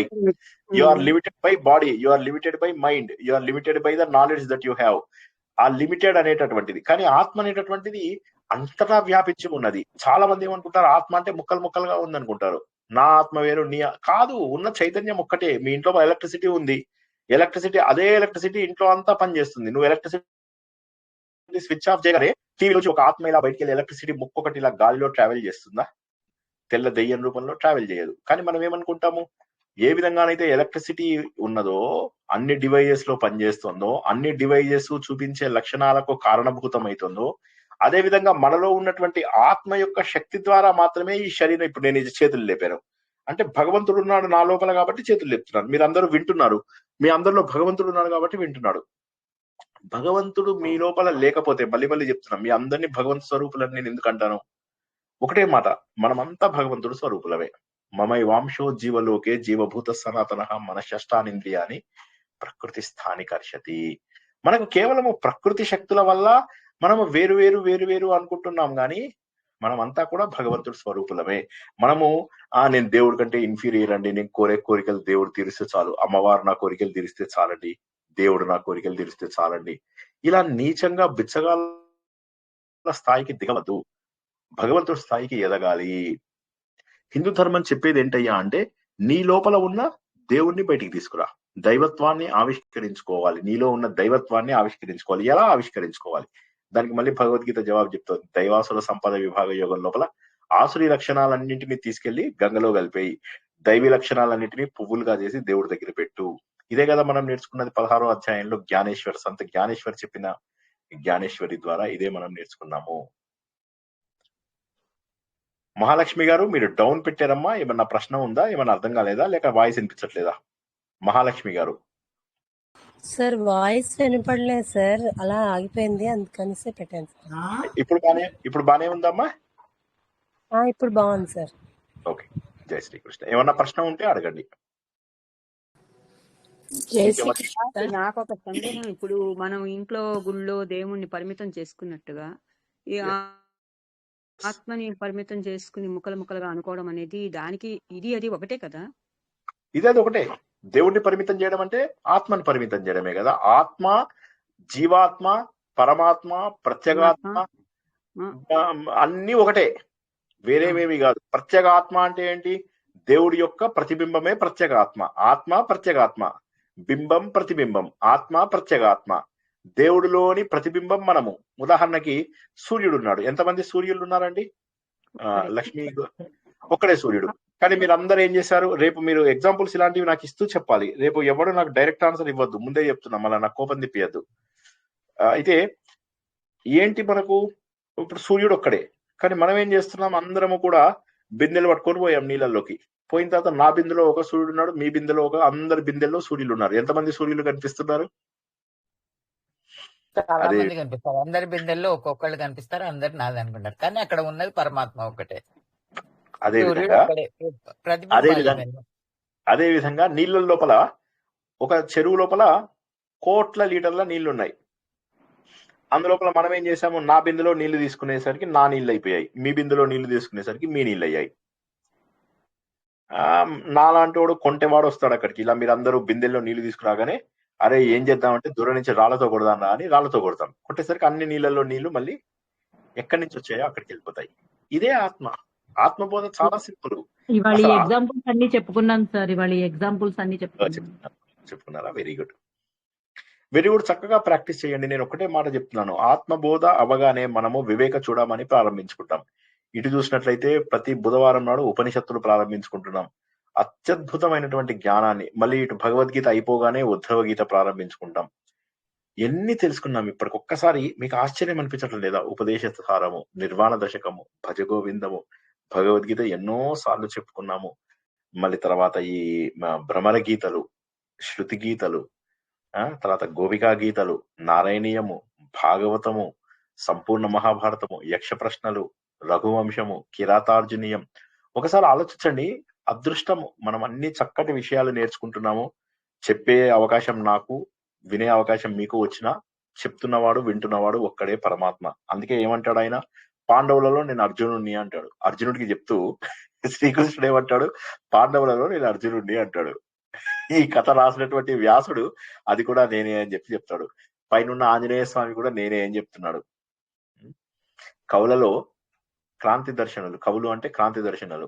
శుక్రాచార్యుని నేనే అని చెప్పాడు. సిద్ధుల లోపల కపిలుణ్ణి నేనే అని అంటే అన్ని సాధించిన వాళ్ళని సిద్ధులు అంటారు. అందులో కపిలుణ్ణి నేనే అంటే అన్ని భగవంతుడే. ఆయన ఏమంటాడు? ఇంతెందుకు అర్జున, ప్రపంచంలో ఉన్న అన్ని నేనే, నీకు కొద్దిగా శాంపుల్ అడిగావని చెప్పేసి విశిష్టంగా నేను ఉన్నటువంటి వాటిని విభూతులు అంటారు. భూతి అంటే ఉండడం, విభూతి అంటే విశిష్టంగా కనిపించడం. విశిష్టంగా కనిపించే ఇలాగ మీరు ఏం చేయాలంటే, రేపు కూడా భాగవతంలోంచి ఎగ్జాంపుల్స్ ఇవ్వండి, భగవద్గీతలోంచి ఎగ్జాంపుల్స్ ఇవ్వండి, భజగోవిందంలోంచి ఎగ్జాంపుల్స్ ఇవ్వండి, ఉపదేశ సారంలోంచి ఎగ్జాంపుల్స్ ఇవ్వండి. తర్వాత మనకి ఇది ఉండనే ఉంది నిర్వాణ దశకం, మన ఫేవరెట్, అందులోంచి ఎగ్జాంపుల్స్ ఇస్తూ చక్కగా కల్పకానికి ట్రై చేయండి. అంతా ఒక్కటే, సత్యం ఒకటే. భాగవతంలో కేవలము శ్రీకృష్ణుడు ఆడాల వెనకాల పడ్డాడు, రాసలీల, ఇవి కాదు. అందులో మనము ఎంత అద్భుతమైనటువంటి తత్వాన్ని తెలుసుకున్నాం. మనం ఒక్కొక్క రాక్షసుని చంపడానికి ఒక్కొక్క కారణం, అందులో తత్వం ఏంటి అనేటటువంటి విషయాన్ని తెలుసుకుంటూ చివరికి మనం ఒక మనిషి జీవితంలో సాధకుడు ఎలా ఉండాలి అనే దాన్ని శ్రీకృష్ణుడు చంపినటువంటి మనుషుల ద్వారా తెలుసుకున్నాం. తత్వ విచారణ చేస్తూ నేర్చుకుంటే ఆనందమే వేరది. జై శ్రీకృష్ణ. ఇంకేమైనా ప్రశ్నలు ఉంటే అడగండి.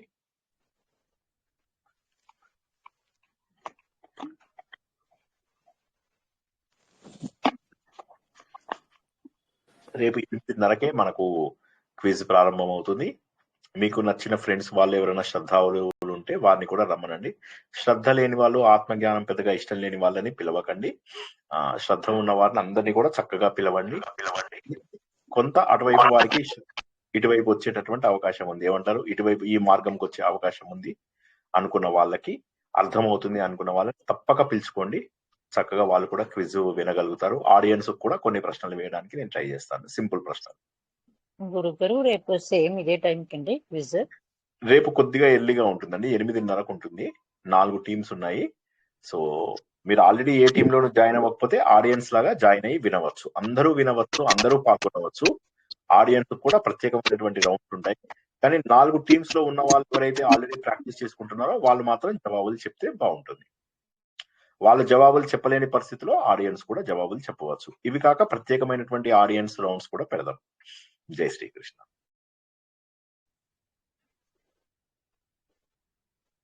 యక్ష చాలా ప్రశ్న మళ్ళీ క్వశ్చన్ ఏమైనా ఇస్తారా సార్? క్వశ్చన్స్ ఆత్మబోధ ఇవి పంపించే కదా, ఇవే ఇప్పుడు నేను 24 శ్లోకాల రివిజన్ చెప్పే కదా, వీటిలోంచే అడుగుతా. యక్ష ప్రశ్నలు యక్ష ప్రశ్నలది నేను మళ్ళీ యక్ష ప్రశ్నలు వచ్చే మంత్ కదా అవును అదేనండి. పంపిస్తా. యక్ష ప్రశ్నలు పంపిస్తాను. యక్ష ప్రశ్నల్లో పంపిస్తాను. ఆదిత్య హృదయము యక్ష ఆదిత్య ప్రశ్నలు హృదయం ఇప్పుడే లేదనుకుంటా, మనకి 1 month లో లేదు. ఆదిత్య హృదయం మీరు మళ్ళీ 1.5 17 అన్నారు కదా సార్. ఓ రైట్ కరెక్ట్. ఆదిత్య హృదయం పంపిస్తాను, అయితే వెంటనే పంపిస్తాను. ఒకసారి నన్ను కూడా చూడనియండి డేట్స్. ఆహా, నారాయణీయం అండి. మీరు 16వ తారీఖు నారాయణము, లేనట్టు 25 ఆదిత్య హృదయం 27 సార్. 4వ తారీఖు ఆగస్ట్ 4 ఈ నెల 27 2 వస్తాయి. ఆత్మబోధ 7వ తారీఖు నాడు, 16వ తారీఖు నాడు నారాయణీయం క్విజ్, 25 నాడు యక్ష ప్రశ్నలు, 4వ తారీఖు నాడు ఆదిత్య హృదయానికి చాలా టైం ఉంది. యక్ష ప్రశ్నలకి టైం ఉంది. యక్ష ప్రశ్నలకి ఇస్తాను నేను, సెపరేట్ సెట్ ఇస్తాను. మళ్ళీ ఆదిత్య హృదయానికి సెపరేట్ సెట్ ఇస్తాను. నాకు ఒక్కసారి ఎల్లుండి జ్ఞాపకం చేయండి. జ్వరం లేకపోతే ఎల్లుండే పంపిస్తాను, సరేనా? జ్వరం వస్తే రేపటి క్విజ్ క్యాన్సిల్ అవుతుంది. నాకు దేవుడి దయ వల్ల జ్వరము ఉండకపోవచ్చు, చూస్తాను. మరి ఇప్పుడైతే టాబ్లెట్ వేసుకున్నాను, తెలియడం లేదు. ఉండకూడదని మేము కూడా కోరుకుంటాం సార్. జై శ్రీకృష్ణ. ముందు క్విజ్లు అన్ని టెన్షన్ గా ఉన్నాయి సార్. ఈసారి మటుకు మంచిగా బాగా టెన్షన్ లేదు సార్. అంటే మనం ఆత్మస్వరూపంలో అన్న విషయం తెలిసింది సార్. రోజు చెప్పుకొని మంచిగా అంటే అదృష్టవశాత్తు ఉదాహరణలు చాలా ఇచ్చారు. ఇప్పుడు ఇందాక మళ్ళీ మనం రివిజన్ చేసుకున్నప్పుడు ఎన్ని ఉదాహరణలు వచ్చాయి, ఎన్ని ఉదాహరణలు చెప్పాడు ఆయన. ఆ ఉదాహరణ నాకు అర్థం కాలేదు సార్. టైమ్, స్పేస్, మెటీరియల్ అది పరిచ్ఛిన్నము అని దానికే మీరు చెప్పినట్టు గుర్తుంది సార్. అది చెప్పచ్చా అంటే సార్? అది కూడా వస్తుంది. పరిచ్ఛిన్నం అన్న దానికి కూడా మీరు చెప్పింది కూడా వస్తుంది. ఇప్పుడు నేను ఒక కూతురునని, ఒక ఉద్యోగినని, ఒక కోడలినని, ఒక తల్లినని ఇలా మనం పరిమితం చేసుకుంటూ ఉన్నాం కదా. ఆ పరిమితములు లేవు, అది కూడా చెప్పచ్చు. టైం, స్పేస్ అండ్ మెటీరియల్ కి సంబంధించిన, అంటే మనము కాలము ద్వారా పరిమితం కాలేదు, మనము సమయం ద్వారా పరిమితం కాలేదు, మనము దేశము ద్వారా పరిమితం. ఉదాహరణకి శ్రీనివాస్ ఉన్నాడు. శ్రీనివాస్ ఎక్కడున్నాడు? రామంతపూర్ లో వాళ్ళ ఇంట్లో 7:30 నుంచి 8:30 దాకా ప్రవచనం చెప్తున్నాడు. అది తప్పు అన్నమాట.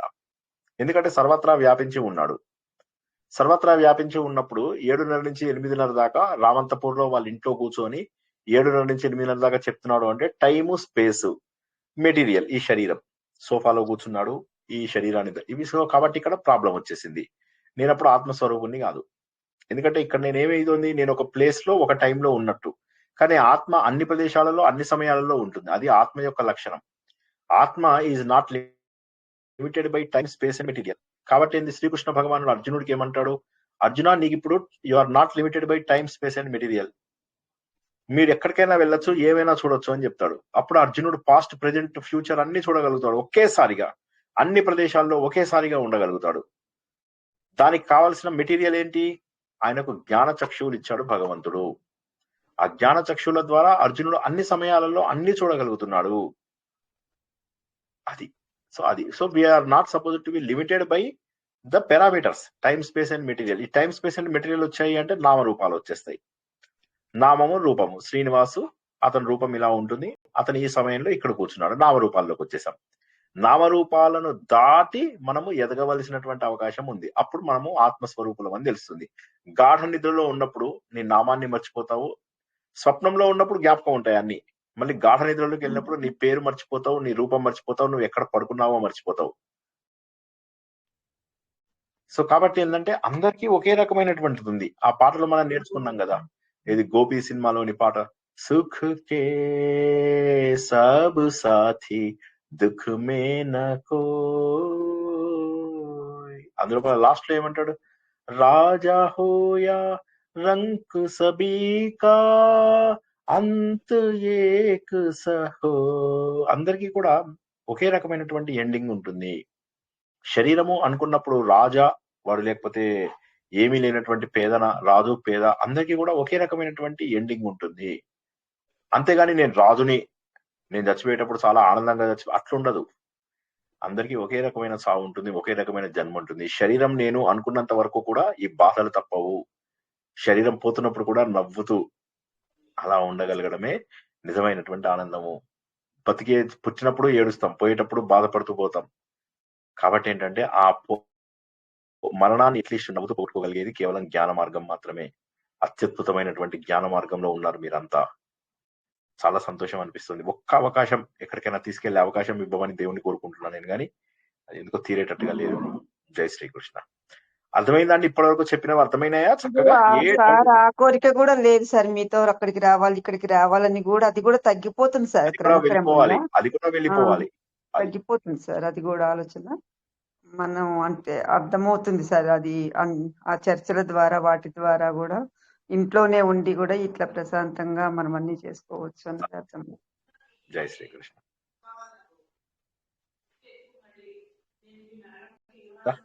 ఇంకేమన్నా ప్రశ్నలు? లాస్ట్ మినిట్ ప్రశ్నలు?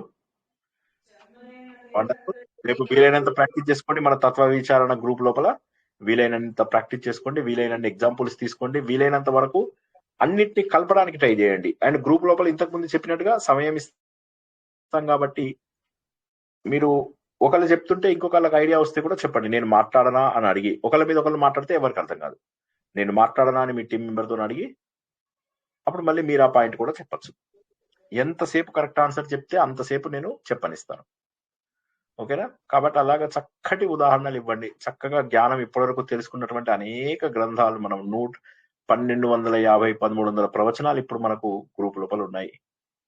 కేవలం మీకోసం మాత్రమే. మనం ఎవ్వరికి బయట వాళ్ళకి ఎవరికి కూడా పెద్దగా ఇవ్వలేదు. ఓకే, రోజుకు 50 వ్యూస్ 100 వ్యూస్ అంతే. డబ్బు చేసుకోం మనము.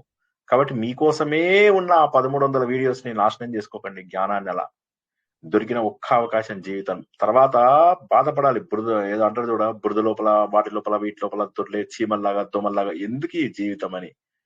ఆ పశువులను వేసేస్తాడు వాడు. అమెరికా లోపల పుడితే వాళ్ళు ఏం చేస్తాడు, వాళ్ళన్నిటిని వేడి వాటి మీద వేస్తాడు, చంపేస్తాడు అత్యంత దారుణంగా క్రూరంగా. ఎందుకు మనకు ఆ జీవితాలు? ప్రారంధం అనుభవించాలి అంటే ఎన్ని కష్టాలు ఇంకా అనుభవించే ఉన్నాయో ఊహించుకోండి ఒకసారి. తట్టుకోలేనన్ని కష్టాలు ఉన్నాయి. ఇంకా కొన్ని కోట్ల జన్మల పాటు అనుభవించేటన్ని పాపములు పుణ్యములు ఉన్నాయి. అవన్నీ అవసరమా? ఒక్కసారి జ్ఞానయోగంలో కళ్ళు తెరిచి చూస్తే చాలు, ఇవన్నీ కూడా అగ్గిపుల్ల గీసి కాల్చేస్తాం. ఒక్కసారి ఆలోచించండి. జ్ఞానాగ్ని దగ్ధ కర్మాణం. జ్ఞానం అనేటటువంటి అగ్ని అన్ని కర్మలను కాల్చేస్తుంది. అది అందరూ సాధిస్తారు. జై శ్రీకృష్ణ. ఆపుకుందామా? ఇవాళ 10:15 ఆర్ఎస్ఎస్ ప్రోగ్రామ్ అంతా చిన్నపిల్లలేనా సార్? ఏంటంటే ఆర్ఎస్ఎస్ లోపల కాలేజ్ స్టూడెంట్స్, ఎక్కువ మంది కాలేజ్ స్టూడెంట్స్ ఇప్పుడిప్పుడే ఉద్యోగం వెతుకుతున్న వాళ్ళు. లక్కీగా నన్ను ఆ టీమ్ లో స్పీచ్ ఇవ్వడానికి పంపించారు అనమాట. నేను అక్కడ అందరూ పెద్దవాళ్ళు. Thank you. అది ఏంటంటే అక్కడ ముందు పెద్దవాళ్ళేమో అని ప్రౌఢశాఖనేమో అని వెళ్ళాను. తీరా చూస్తే అందులోపల అందరూ చక్కగా యంగ్స్టర్స్ దొరికారు. చాలా సంతోషం. 38 మంది ఎంతమందో వచ్చారు. చాలా బాగా అనిపించింది. అందులో పెద్దవాళ్ళు ఒక 4-5 ఉన్నారు. బట్ మిగతా వాళ్ళు అందరూ కూడా కాలేజ్ స్టూడెంట్సే, కాలేజ్ లేదా జాబ్ వెతుకుతున్న వాళ్ళు, అలాంటి వాళ్ళు అనమాట. దాంతో నాకు సంతోషం అనిపించింది. అబ్బా, correct, first time correct group లో వేశారు. మరీ చిన్నపిల్లలు కాదు, మరీ పెద్దవాళ్ళు కాదు. మరీ పెద్దవాళ్ళు అయితే ఆవులిస్తారు, మరీ చిన్నపిల్లలు అయితే అర్థం కాదు. సో నిన్నటిది అందుకోసం అని చెప్పి నాకు కూడా ఒక్క నిమిషం ప్రిపేర్ అవ్వలేదు తెలుసా. దైవానుగ్రహము, చెప్పదలుచుకున్న ప్రతి ఒక్కటి కూడా చక్కగా చెప్పుకోగలిగాను. నాకు కూడా సంతోషం అనిపించింది. విన్న వాళ్ళు వినండి, వినని వాళ్ళు మళ్ళీ వినండి. లేదు సార్, మీరు ఏదనుకుంటే అది చెప్పేయగలుగుతారు. మీకు ప్రిపరేషన్ అవసరం లేదు. అశువుగా కవిత్వం చెప్పారని వాళ్ళని ఎవరినో అంటారు, కానీ మిమ్మల్ని చూస్తున్నాం సార్. మాకు చెప్పిందే కదా సార్. అవును, అందులో ప్రతిదీ మాకు మీరు చెప్పిందే. ప్రతి పాయింట్ మీరు మాకు చెప్పిన పాయింటే ఉంది. అందులో అలా టకటకటకమని దాన్ని గార్లాండ్ లాగా గుచ్చి వాళ్ళకి వేశారు అంతే. బాగా చెప్పారు. వండర్ఫుల్. ఇంకా పడుకుందామా? నేను కూడా కాసేపు రెస్ట్ తీసుకుంటాను. రేపు ఒకవేళ జ్వరం ఉంటే మనకు ప్రోగ్రామ్ క్యాన్సిల్ అవుతుంది. జ్వరం లేకుండా రేపు నేను ఆఫీస్కి వెళ్ళాను. సో రేపు రెస్ట్ గానే ఉంటాను, ఇంట్లోనే ఉంటాను. ఇప్పుడు ఫ్యాన్ కూడా తీసేసాను. రోజు ఫ్యాన్ తీసేసానని తిడుతుండేవాడిని. ఇవాళ ఫ్యాన్ వేసుకుంటే చలేస్తుంది. సో అందుకని ఫ్యాన్ తీసేసి రూమ్ అంతా ఏంటో జ్వరం వాతావరణం మారింది కదా సార్, అందరికి కూడా కోల్డ్. జై శ్రీకృష్ణ. అందరూ కూడా ఆలోచన ద్వారా ఆత్మబోధన అర్థం చేసుకుంటారని, ఆ భగవంతుని చేరుకుంటారని ఆశిస్తూ ఈ రోజు ప్రవచనాన్ని ఇక్కడికి ముగించుకుందాం. పునర్దర్శనం జాగ్రత్తగా వినండి. రేపు సాయంత్రం 8:30 9 గంటలకు కాదు, 8:30 క్విజ్ ప్రారంభమవుతుంది. అంటే 8:20 మనకు కాల్ ఓపెన్ అవుతుంది. 8:30 నుంచి 10 వరకు ఉంటుంది రేపు క్విజ్. 7 రౌండ్స్ ఉంటాయి. 2 రౌండ్స్ డైరెక్ట్ క్వశ్చన్స్, 5 రౌండ్స్ తత్వబోధనవి. అందరూ కూడా సిద్ధంగా ఉండండి. రేపు వీలైనంత సేపు ప్రాక్టీస్ చేసుకోండి. అందరూ కలిసి ప్రాక్టీస్ చేసుకున్నా పర్వాలే, గ్రూప్ వైజ్ ప్రాక్టీస్ చేసుకున్నా కూడా పర్వాలే. పునర్దర్శనం రేపు రాత్రి 8:30 అంతవరకు కూడా అందరికీ శుభం భూయాత్. శుభరాత్రి. జై శ్రీకృష్ణ.